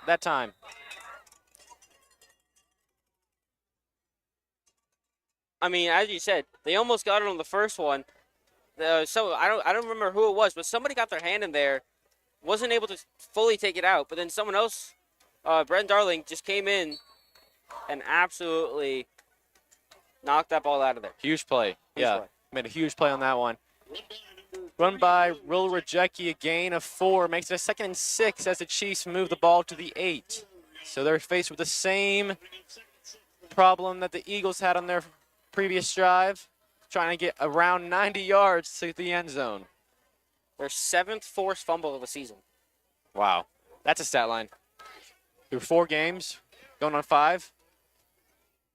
Handoff, this one to Hancock, as he has nowhere else to go. I mean, it just shows how good this Sequoia defense is. You have 7 total fumbles on the season and 4 total interceptions. I mean, that is something. Through 4 games, that's something you don't normally see. I mean, that's a stat you should definitely be proud about. All around your entire defense. Forcing turnovers, I mean, those have all come in very clutch situations throughout the entire season. And pardon me, that run was by Will Rejecki, so it's around a 2-yard gain. 3rd down now. Did they get enough? It looks like they're marking him down past the line. 3rd down and 2, and the Chiefs convert it. Hancock on that run there, and the Chiefs have a 1st down.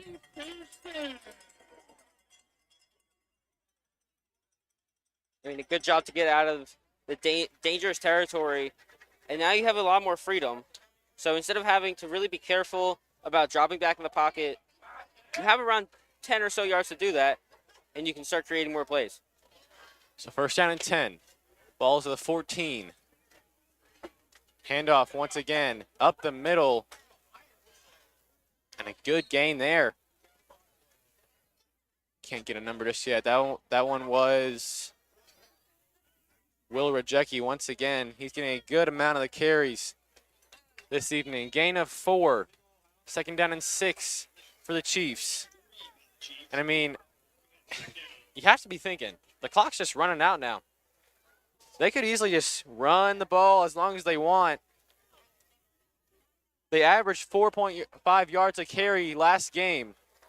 If they keep that up, they could easily run the ball all the way to the end zone. And what a run that was by Jackson Hancock. A 6-yard run to move the chains. 1st down and 10. Ball's to the 24 now. 5:14 on the clock and running.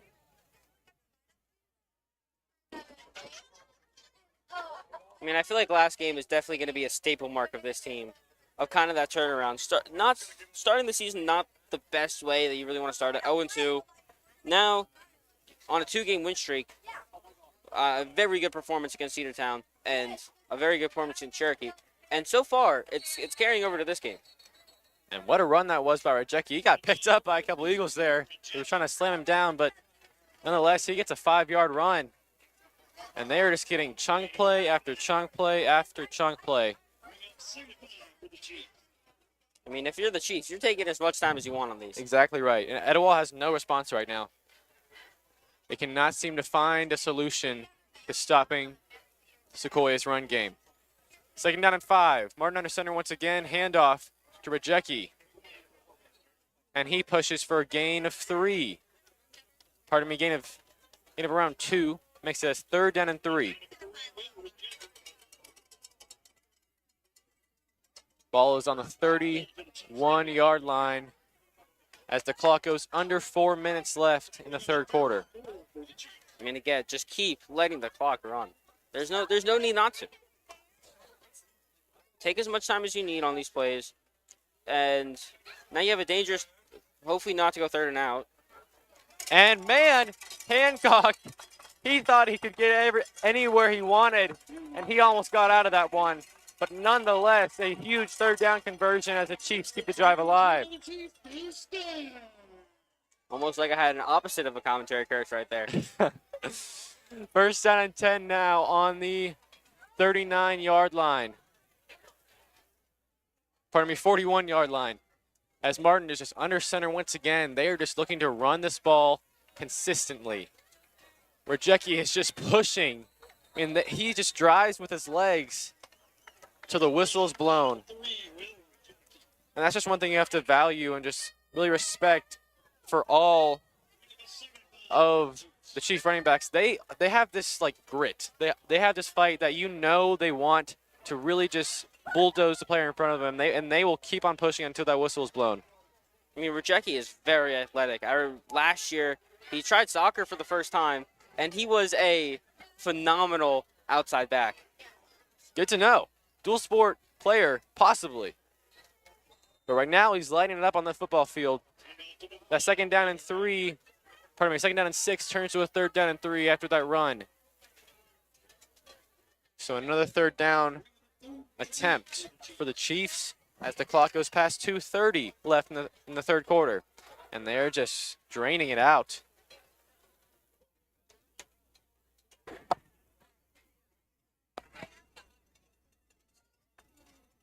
Got Martin under center once again.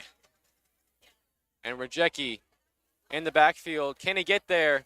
He may have jumped to get it. They're marking him way short. Around 2 yards short. Make it 4th and 1. Directly on the 50. Will they go for this? I mean, they've been averaging around 3 yards a carry on this drive. I wouldn't doubt it. Yeah, especially in a place where if you get another first down here, you can take another minute or so off the clock.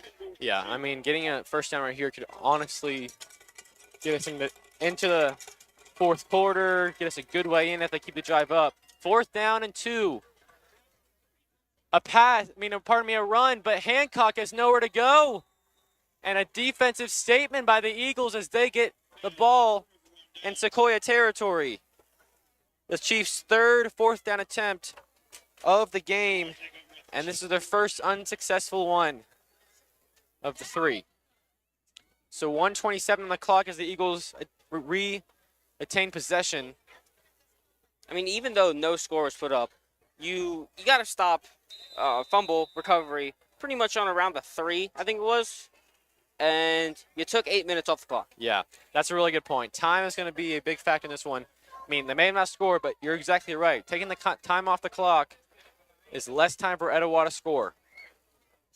Speaking of Etowah scoring, here goes Mahoney and the passing offense, which has really sprung to life as the Chiefs are able to stop forward progress after a 4-yard gain.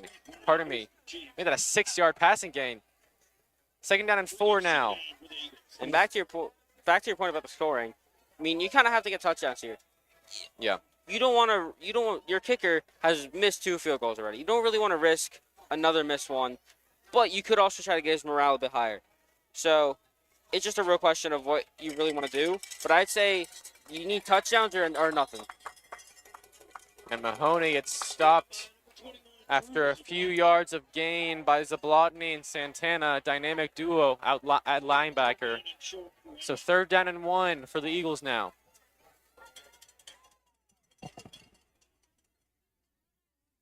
Clock is at 30 seconds and running.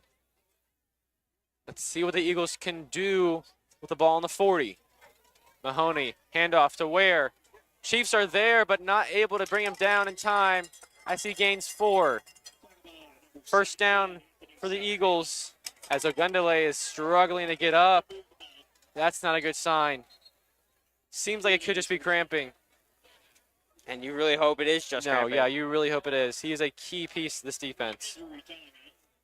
He has been putting up a lot of blitz this game. Yeah, he has been just a amazing player throughout this whole season when he's been able to play. Last game and this game too. And I mean, as I've said, the Sequoia defense has kind of slowed down in the middle of the game in the 2nd and 3rd quarter. And we're kind of seeing that, but not really.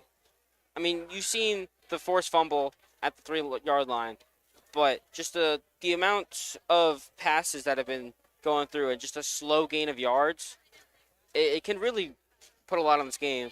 And Etowah might be able to make a comeback in this one.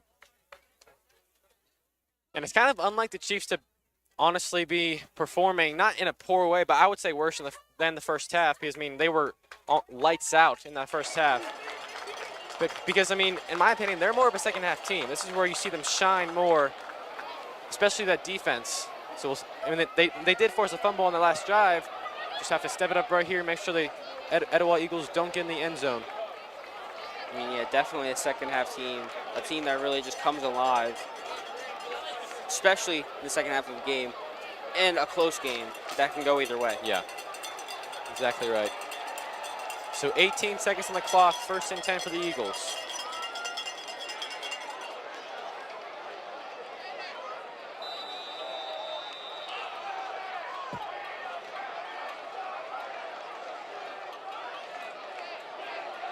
Clock is running at 7 seconds. They may just take it to the end of the quarter.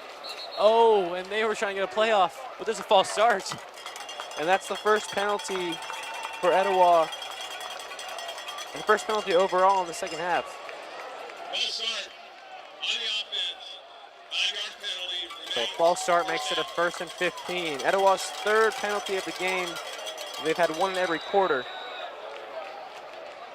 I mean, it's a good turnaround for the Chiefs against the Flags. They gave up 3 in the 1st quarter, and not a single one as the quarter ends. Yeah, so the time expires after that flag. And, I mean, a static 3rd quarter. I mean, after that first drive, that seemed like the Eagles had a huge chance to put some points on the board. The Chiefs forced a fumble, and they drain a solid 8 minutes off the clock through their running attack. And the Eagles are going to have to get some scoring going. I mean, yeah, Chiefs offense able to take as much time as they want. Pretty much only running play. I don't think did they make a single pass? I don't believe so. I mean, just the forcingness of Rejecki, and I mean, yeah, Hancock in there too. Hancock. I mean, just the running attack. Yeah, Jurgensen too. The running attack by the Chiefs. I mean, you saw it there. They got held up on 4th down, but that was at least after maybe 12 plays where it was about 3-4 yards a carry. I mean, this is a very consistent running attack.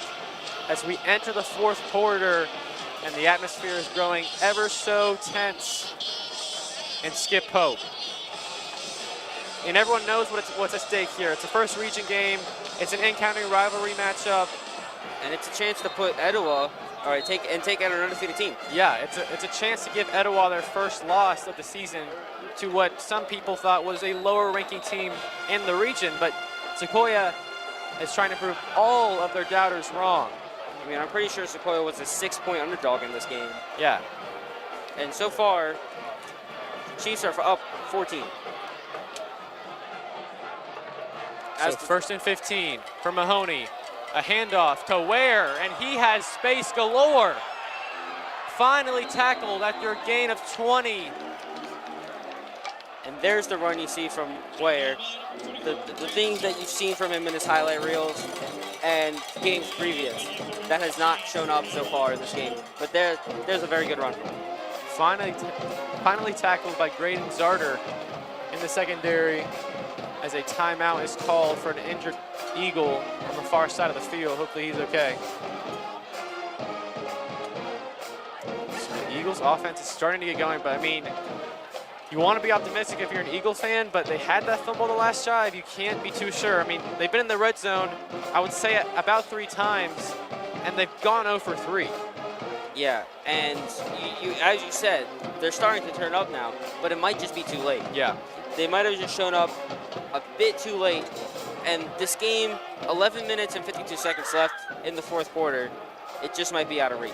I mean, if they get a touchdown here, that could be a different story, but settling for a field goal could possibly, I mean, the Chiefs could easily run the clock out as we saw on the last drive. I mean, they're running the attack. Especially with the risk of your kicker missing 2 already this game. True. 1 blocked and 1 to wide right of the post. So very interesting game here. That's number 13 for the Eagles being helped off the field. That's Ware. Wow, that is Reese Ware. We are hoping he is okay as he just got a huge run on that play. He's had a great game. He had to face a really tough Sequoia defense, but besides that, he's had very consistent runs.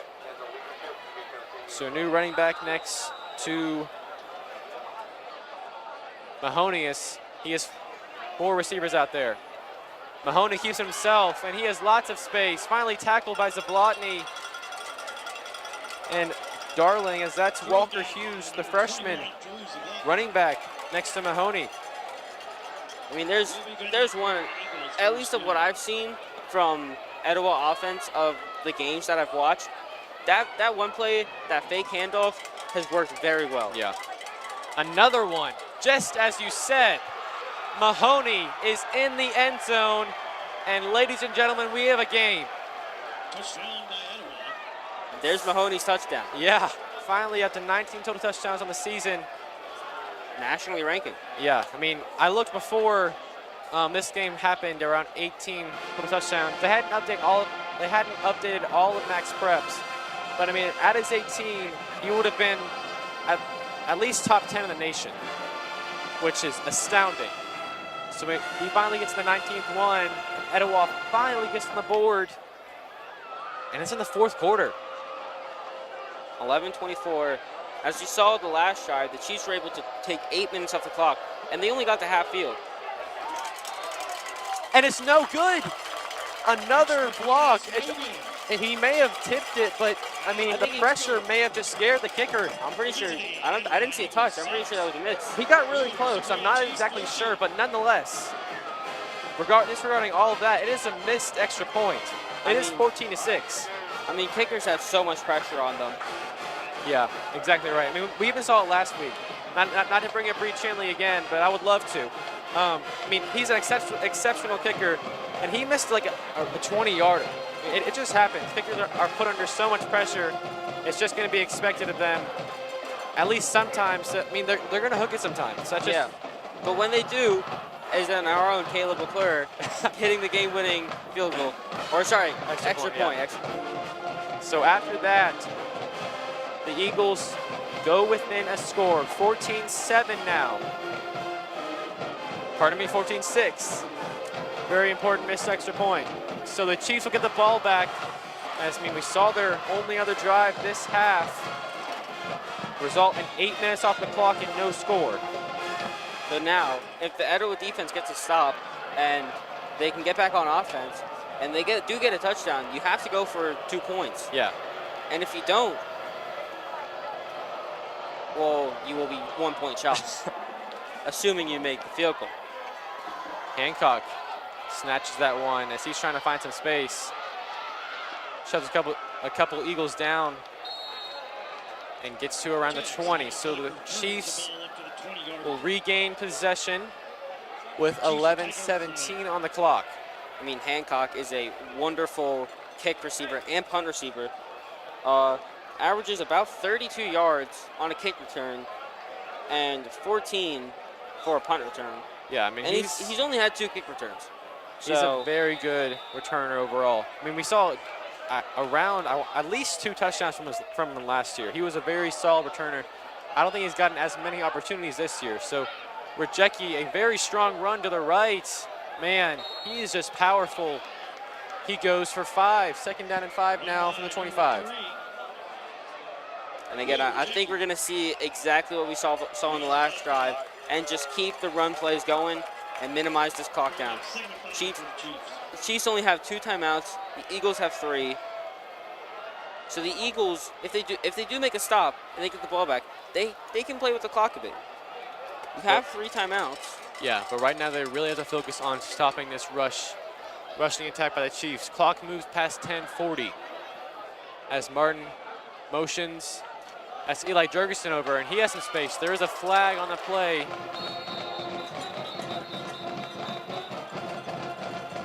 And the refs are signaling holding. I'm guessing it's going to be on the Chiefs.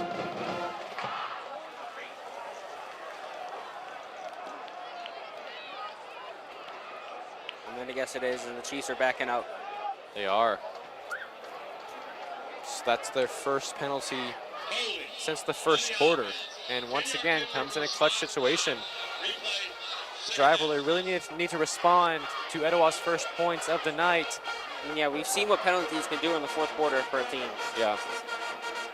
So that big gain gets moved back to around a 2nd and 16. How will the Chiefs respond? Martin in the shotgun. Motion from the left, fakes the handoff.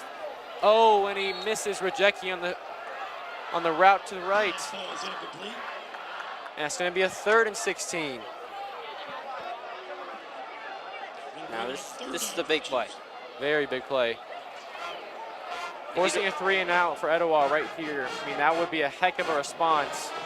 I mean, the defense has been letting up a good amount of rushes and passes this entirety of the game. And if Sequoia does go 3 and out, Etowah has 10 minutes to just make a play. Exactly right. So Martin in the shotgun. Pressure is being applied, and he has nowhere to go. Goodness gracious. Joshua Harding coming in hard with the sack. As his name suggests. The 5'10", 202 senior puts all of his weight onto Martin as he gets his first sack of the occasion. And Chiefs are going to have to punt. Joshua Harding comes in hard. He gets the sack. So that 3rd down and 16 turns into a 4th and infinity as Harmon is having to punt from his end zone. You got 10 minutes. Clock still rolling. Yeah, clock is still rolling. They're going to take it as far as possible, probably. Or not. A solid punt there. And it's fair caught by Mancini at the 41. So here we go. We got a game. Within one score, and Etowah have the ball back. Exactly right. So we have a game. We had a game this whole time. 2 scores was not, game-threatening in any means for the Eagles, but based on their offense production in the first half, it kind of seemed a little bit concerning. But their offense has sprung to life, and they are threatening to get right back in this one and possibly tie it up. Yeah, but if they do want to tie it up, they have to go for that 2-point conversion, which we've seen with the Chiefs defense. They're good at stopping short. Yeah. Oh, what a hit, but what a bounce off by the freshman. Walker Hughes earning his playing time. Being a freshman and getting on varsity is hard enough. Yeah. But getting a 10-plus run as a freshman against this Sequoia defense, that's something. 1st down now at the 27.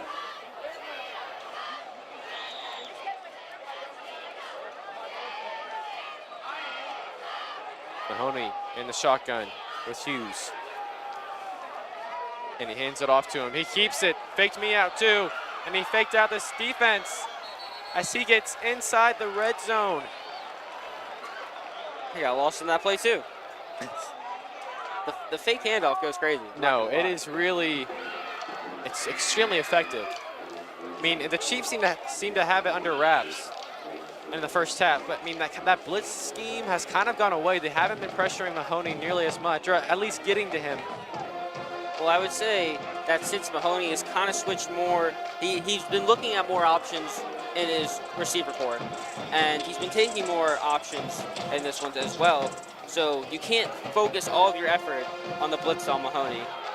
And you might have should have there as he gets to about the 1. And that's another big play. Just the running attack is working flawlessly right now for Etowah. The Chiefs have no response. So 1st down and goal, Mahoney. Can he get it in? He takes it himself, and he does. Make it 20. 20 total touchdowns for the junior as they have a chance to tie it up off of the 2-point conversion. Assuming they go for it, which I'm going to assume that they do. I'm going to assume they may, as Mahoney is staying on the field. And what an important play this is. If the crowd wants to get loud at any time, it'll probably be right now. This is the big moment right here. Extremely important. Clock is stopped at 8:51 left in the 4th, so still a lot of time for both of these offenses. And Mahoney and his offense is looking to tie it up. They got Mancini and Pescara out there. A handoff to Hughes, but it's a fake. And is he short? He's short. He did not get it. He did not get it. What a tackle by Jackson Hancock. And man, that is a game-saving tackle. Mahoney reached the ball as far as he could. Have to give him an A for effort on that one. He gave it everything he had, but the Chiefs are still holding on to the lead. Man, they have a 2-point lead now. About the same position as last week, but they've given up one less one. So we'll see the Chiefs offense for what will be the 8th time tonight. as they will try to respond to what has been back-to-back touchdowns from Etowah. They haven't, the Chiefs haven't really gone far into the red zone of Etowah since their second drive. So the offense direction was there, but it has slowly flickered out. We saw what we saw what happened last drive, where they didn't really get out, and they had to punt from their own end zone. And the penalty, too. And the penalty, sorry. They had to punt from their own end zone. Now an opportunity for Etowah to make another stop and maybe take this game home. There goes Jurgensen on the return. And he is continually pushing. He's past 25. Good return by the senior. Ball is placed on the 29-yard line as the Chiefs will begin their drive there. Clock's at 8:44. So we do indeed have a game, ladies and gentlemen. If you're tuning in now, you are lucky, as we have a tight one in Skip Pope. Again, I'm going to bet that we're just going to see the run offense again. Yeah, I was about to say, they're just in their run formation with Hancock back there.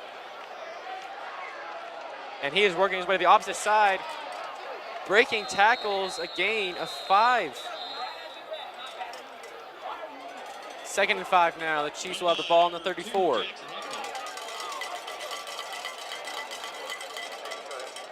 So I guess Jackman and Teeter just want to run the ball more. I mean, that makes sense. It was working at first. I mean, until they got turnover on downs 2 drives ago, it was working very fluently. I mean, you have your time to take. You have 8 minutes that you got to kill. Martin with the handoff to Hancock as he breaks free. Jackson Hancock, and he is breaking past the 30, making the 20, 10, 5, touchdown! Sequoia has extended their lead. Unreal. And there's that run game. That was at least a 70-yard run. 60 to 70 yards. We haven't seen 2 40-plus yard runs this game. And I don't know if we've seen more than one throughout this whole season. Mariah Hancock are putting the run game on their backs. Clock's at 7:54, so I mean, Etowah's going to have time, but still the lead has been extended and can be extended further to a 2-score game with this extra point. I mean, with those 2 runs individually, they have more than doubled their average per game on rushing yards. And McClure is still perfect on the year as it is a 2-score game. What a turn of events. I mean, there you go. That's how quick a game can change. And I was thinking of that play before because Hancock, he was like making moves. He almost had a lane, but he got ankle tackled there. I was about to say he could have gotten free, but, you know, I could have commentator jinxed it, so I didn't say it. And I'm glad I didn't, you know. Hancock breaks free for at least 60 yards to the house. Man, Missouri is going to be lucky to have him next year. I mean, he's playing safety, but still. I mean, so he gets an interception. Yeah. Take that one to the house. So now we will see the Eagles for what will be their 8th possession of the game. And the Sequoia student section is hyped. In whiteout, almost as better. Sorry, that's bad grammar.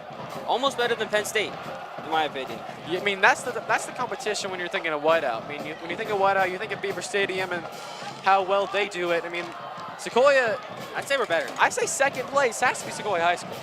I'd say we take first place. Nonetheless, the crowd has been sensational tonight. More and more cowbells have been introduced every single game, it seems like, as the parents are well involved in this one. Etowah with a booming kick inside the 20. And that is Hughes. Will look to be a very capable return. Turns into a decent return of 10 or 12 yards. I mean, Etowah has been very good on his kickoff so far. Yeah. there hasn't been much to complain about. So No. this kickoff. Not too much. I don't think any one of them have gone out of bounds either. That's a plus. As here comes Mahoney and the offense. He has both touchdowns tonight, both on his feet. As him and his Eagles have 7:48 on the clock. A handoff to Hughes as there's nowhere to go up the middle. Gain of about 3. Taken down by a host of Chiefs. After a gain of about 4 yards. Bring up 2nd and 6. So ball will be on the 41. Clock still ticking. 7:30 left. 2nd and 7 now. Got 3 receivers out total. A low snap. Mahoney has nowhere to go, and that's Tyrell Gundelay. He reminds us that he was just cramping. He's not injured. He is more than capable of finally sacking Xavier Mahoney, and he's been chasing him all night.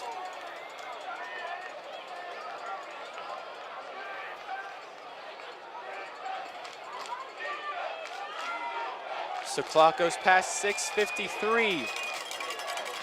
3rd down and 7. Mahoney, a quick pass to Mascara. It's tipped out of his hands, and he catches it on the bounce. Only a gain of 2. Makes it 4th down and 5. And they're going to go for it with 6:30 left in the 4th quarter. But they will call a timeout. The Eagles call what will be their first timeout of the half. Man, this rushing game is what I'm bringing back the Sequoia success to. And we saw Mariah, we've seen Hancock on huge runs. I mean, and we were saying earlier, the first drive of the half, they were just nonstop running 3-4 yards a carry. I mean, yeah, now you have 6:23 left on clock. You have a 4th down, about 4th and 6. I mean, this is a big play. Big play. If the Chiefs can make a stop here on 4th down and get the ball back, you have enough time to just take the clock off and find your way to win this game. Exactly. I mean, and you're going to have the ball in very prime position on Eagles territory with 6:23 left. I mean, easily could run the clock out. I mean, and hypothetically, if Etowah does get a touchdown here, they are going to need to either take an onside kick. It's 2-score, yeah. Or 2-score lead. Have to make a very fast defensive stop. So 4th down and 5. Biggest play of the game thus far. Oh, and it may have been a timeout, Sequoia. And it was indeed. They saw Etowah's formation and said, I want to change it. I mean, yeah, again, these timeouts, changing the little things that could make a very big impact. As we've seen again here with another timeout called. The Chiefs have 1 left, and the Eagles have all 3. Yeah, and I mean, the adjustments this game have been very important because we saw, I mean, the first 2 drives for Sequoia, they scored 2 touchdowns. A couple of timeouts were called by Etowah. They were trying to adjust, and they ended up not letting up a touchdown the rest of the half up until the last drive. And I mean, that for me, the biggest adjustment was honestly halftime. Whatever Etowah decided to do after halftime for their offense-wise, it was working. Or whatever Sequoia changed defensively, I mean, it allowed them to finally get some offensive production and change the full spectrum of this game. I mean, what I've seen is I think they just incorporated a bit more passing into the game, and now Sequoia has to guess if they're going to pass or rush. 4th and 5. He's looking to pass. There is no one over there. Could he scramble? Ogundelay's there. And I think he may have gotten it. He did. What a 4th down scramble that was for Mahoney, as his speed has really been the driving force behind Etowah's success tonight. I mean, just outpaces Matthew Max. He is so close. And Ogundelay was there. And Ogundelay too. He was trying to get after him again. He is just so fast. And Ogundelay just not able to reach it again. Yeah. And same with Matthew Max. 1st down and 10. A low snap.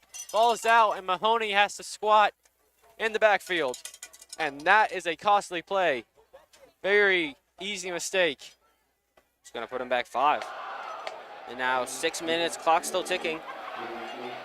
Yeah, it goes right past 6 minutes at 5:54. Pushes the Eagles back to their 48. 2nd and 15. Now back in their own territory. Fakes the handoff. Mahoney is swallowed up by Ogundele. He says, you can't escape me that long. Cannot escape Taiwo Ogundele for as long as you want. He gets his revenge here. I mean, he had a sack earlier. He gets just a tackle there as it's marked just at the line of scrimmage. 3rd and 15. 5:23 on the clock. Mahoney backs up in the pocket. There's pressure consistently coming. Almost intercepted, but just out of reach of Pesquera. Zablotny almost got a hand on it. And that sets up a 4th and 15. And I'm going to guess head coach Matt Kemper is going to choose to go for this. Yeah, Anthony Santana, beautiful coverage, and just kind of sticking his hand in the receiver's pocket and can't make the catch. So here we go. What is now the biggest play of the game. A 4th down and 15. Can Etowah stay alive? 3 receivers on the far side. Mahoney feeling the pressure. He just launched it up to Mancini. And it's incomplete. Incomplete. Double coverage on the senior. And the Chiefs will get the ball. Brennan Darling and I believe that was Cameron Walker out there too. Brennan Darling and Cameron Walker, double coverage. I mean, that's how you do it. That's how you do double coverage. And the Chiefs secondary has just played amazing. I mean, they have let a couple, I mean, that was really just 2 passes at the beginning of the second half, and that's really all they've given up in the category of big plays. Just an all-around great defensive game and offensive too, as the Chiefs will try to run the clock out. Handoff right now to Rajecki. He has nowhere to go. They mark him for a gain of 2, but he's still pushing. Gain of 4. 2nd and 6 now. Great push by the sophomore. I mean, Rajecki has played fantastic tonight. Yeah, I mean, the rushing attack in general. Just, Yeah, we were talking about earlier in the game how deep our running back, I guess, administration is. running back depth. Yeah, That's- running that's back the depth. word. I mean, you have 4 guys who are very, very solid, who can average about a yard per game and more for some guys. Under center is Martin, but there is another flag.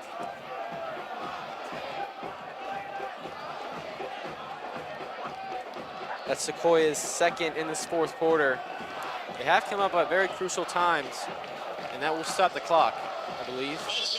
Just a minute.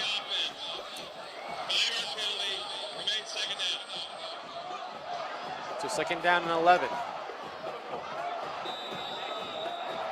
As clock is now ticking past 4:23.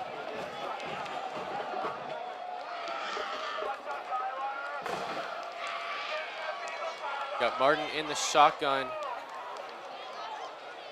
We got Hancock and Rajecki stacked up behind him as he goes under center. A quick handoff to Rajecki as he pushes up the middle for a gain of 5. 2nd down and 6. They actually pushed it back a yard. 2nd down and 7. 3rd down. 3rd down and 7. And there's a timeout being called by Etowah, so they will use their, I believe, 2nd timeout of second half. So a big 3rd down if Etowah wants to get the ball back. I mean, they are down 2 scores with 3:49 left in this 4th quarter. I mean, yeah, now's the time where you got to turn it up. Yeah, it's going to take a stop here, and I mean, even after that, could the Chiefs go for this? I mean, you have to stop this if you're Etowah. I mean, even if you're the Chiefs offense and you don't get this, you punt on 4th down, and you can get a punt around the 10. Yeah. You have 90 yards that Etowah's got to gain. And if the Chiefs defense can continue to do what they've been doing, we'll be able to. The Chiefs defense should be able to keep them out, especially in a 2-score game. One Chief fan would hope so, as their offense faces a 3rd down and 7. And man, they are just coming right back in their running formation. They are not feeling threatened at all to pass. Have we seen a pass yet this drive? I don't think so. I haven't seen many passes in the whole second half. So 3rd down and 7. A handoff up the middle to Rajecki. He tries to force his way, and he gets 4. So it's going to be 4th and 3 from the 41. And that is another timeout by Etowah as the clock is stopped at 3 minutes, 40 seconds. Will they punt this? Honestly, now that you're closer, I mean, I would say you can get a punt to around the 10, 3:40 on the clock. I'm thinking you may go for this. And even if you do go for it and you don't get it, they're only about, where are they at? The 40? About Around 41. 41. So, I mean, that's not, if you're Sequoia, it's not the perfect position that you want Etowah to start out with, but I mean, at least it's not on their side of the field. yeah, and especially in a 2-score game, Exactly. where if the Etowah want to win this game, they need 2 scores. So we'll see what Teeter and Jackmine decide to do here. As Etowah's defense comes back on, and we see Martin getting ready to come back on the field. So a 4th and 3. Now I'm gonna guess they're just gonna run it again. Why wouldn't you? I mean, exactly. They've been getting 3-4 yards. They're gonna need a positive play here as it's 4th and 3 from the 41. Under center, they could just be drawing them off. The play clock is at 13. They're gonna let it run.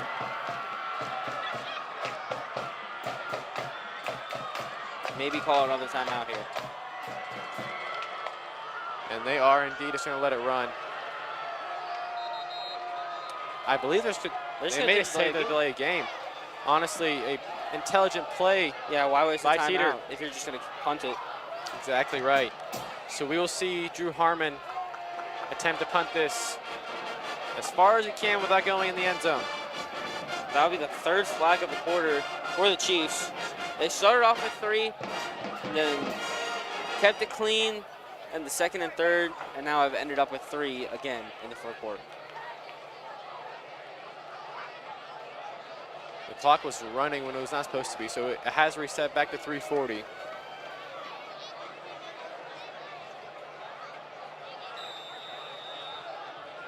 So here goes Harmon on the punt. Got Mancini back to receive. And that is a line drive punt. That's going to roll into the end zone. Teased everyone right around the 1-yard line, but it bounces right in the end zone. So Etowah will get the ball at the 25-yard line.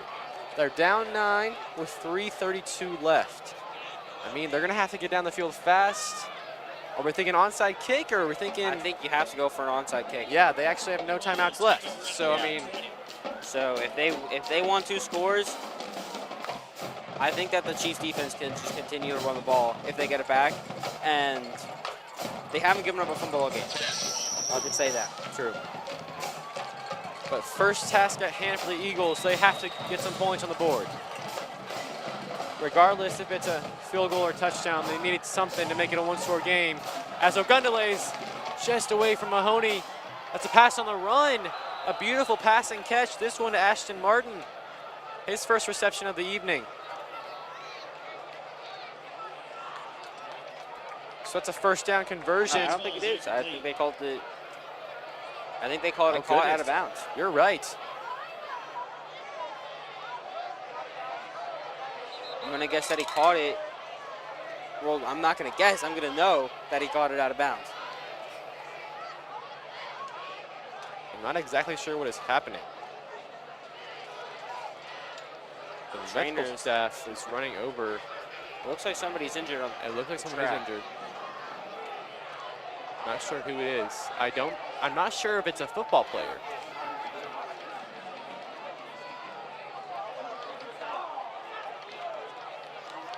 But we hope that they're okay.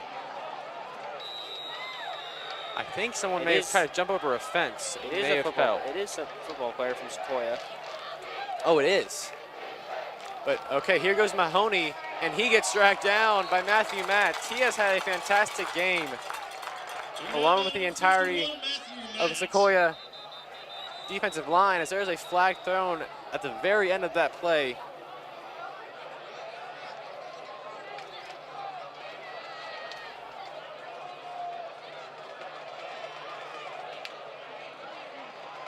see what the referee calls. Clock's at 3:11 left in the fourth.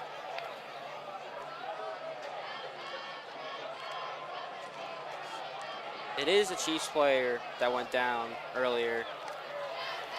They are standing up. We just hope that they're okay. Yeah, I can't see a number right now. Personal foul on the defense. Oh, wow. Oh, wow. Dead ball personal foul on the Chiefs. Didn't get a number. Fourth flag of the game. Or, sorry, fourth flag of the quarter.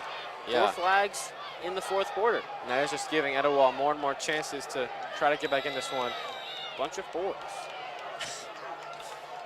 First down and 10 at the 32, 37, and another call. I believe this one just a timeout, Sequoia. Timeout. Black. That's their last timeout of the game. So Sequoia used their last time out. 3:05 left on the clock. Eagles down 9. I'm just trying to see the number of our Chief who got injured over there. They're on the cart, so Hopefully they're okay, but yeah, timeout Sequoia as Etowah has a 1st and 10 from the 37. They're going to have to get something going at 3:05 left on the clock. I mean, some sort of passing plays.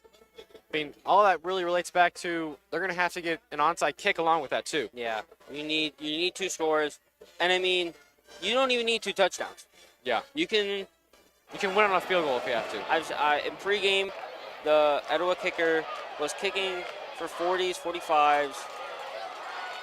So, but it all relies on if they can score a touchdown and get an onside kick.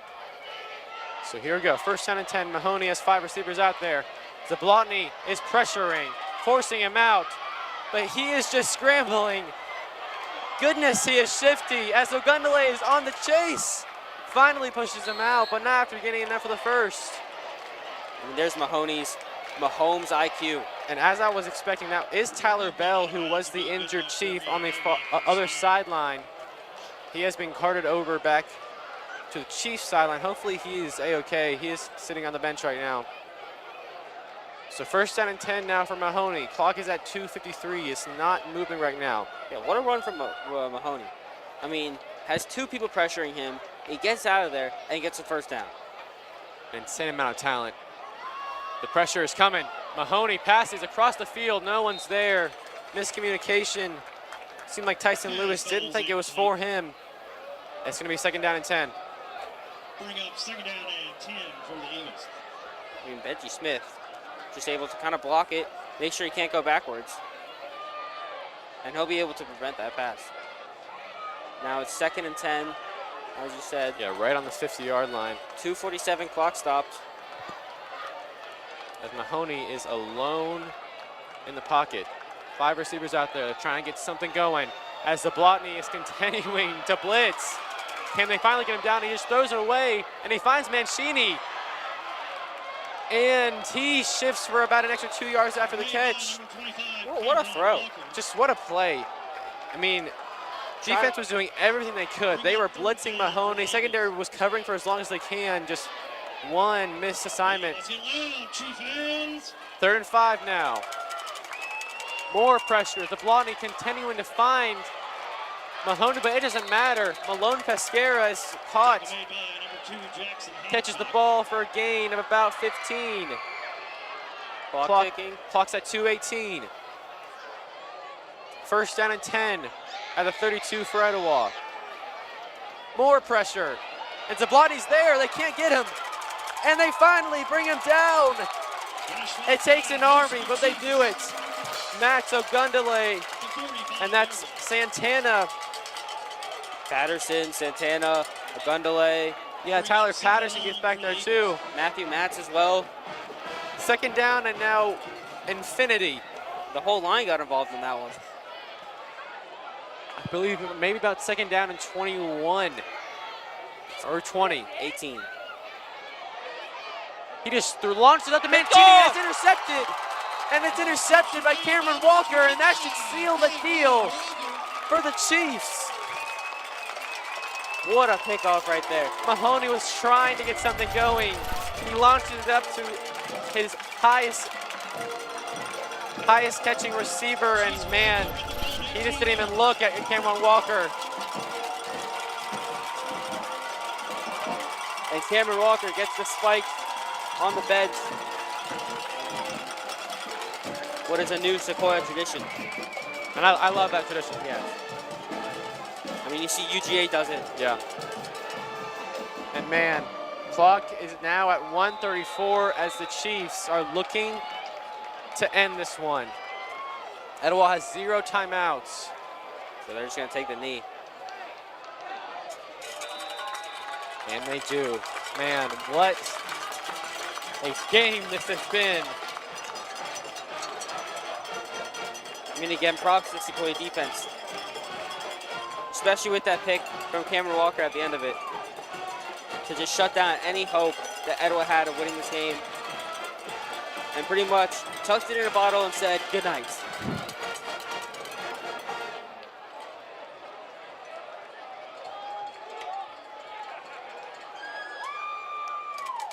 So the clock is ticking past 56 seconds. And man, after this win, I mean, what a statement win this is. I mean, as I was saying earlier, people had the Chiefs ranked around 5th in our region of about 7 teams. I mean, a 2-2 Chiefs beating an undefeated Etowah. I mean, if that shows you anything, people may have thought that, man, this county sweep last year was maybe just a fad, just a fluke. Yeah. But Sequoia I don't think they understand the Chiefs are here to stay. They have cussed the haters, as they would say. I mean, if they didn't last week by beating Cherokee, they most definitely have this week. As the Sequoia Chiefs have beaten the previously undefeated Etowah Eagles 21-12. What a match this one was. I mean, Sequoia doesn't score in the second or third quarter, but they also didn't get many points until the fourth quarter. So props to the defense and also props to the offense for shutting this game out with that run game at the end of the game. Yeah, I mean, they may have not gone out of their way and made a blowout, but when they needed to score or they needed to make a stop, they did exactly that. I mean, the defense, once again, the rush defense, I mean, giving it to a running back here was honestly very unproductive for Etowah. Where he had a great game, I mean, the best he could have without getting stopped at the middle, and then he got injured. Hopefully he is okay. I mean, Hughes had a great game, but I mean, the rush defense was honestly sensational. And for Mahoney, of course, he's a great talent, and his scrambling honestly helped them try to get back in this game, but just the defense was getting after him almost every single play, and they brought it back on the last drive. I mean, even though it's a loss for Mahoney, he's still nationally ranked in most touchdowns. Yeah. So, I mean, yeah, no gash on him, but I mean, he's definitely a team player. It's going to be a hard loss for Etowah as they came into Skip Pope undefeated, and they take their first region game and they take it as a loss. So the Chiefs, starting off region play 1-0, and I mean, they are on a 3-game win streak. So next week is fall break, no school for Cherokee County. After that, the Chiefs will be at River Ridge, so we will not see you then. We will see you, I believe, the week after that for Rome, and that is for homecoming. So a very important game. 2 very important games. Yeah, 2 one very away, important games. One home. So thank you for watching the broadcast. We hope you enjoyed. I'm Max Swain, joined by Jake Gyra. What a great game that was. We will see you in a couple weeks for what should be a sensational game against Rome. Thanks for watching.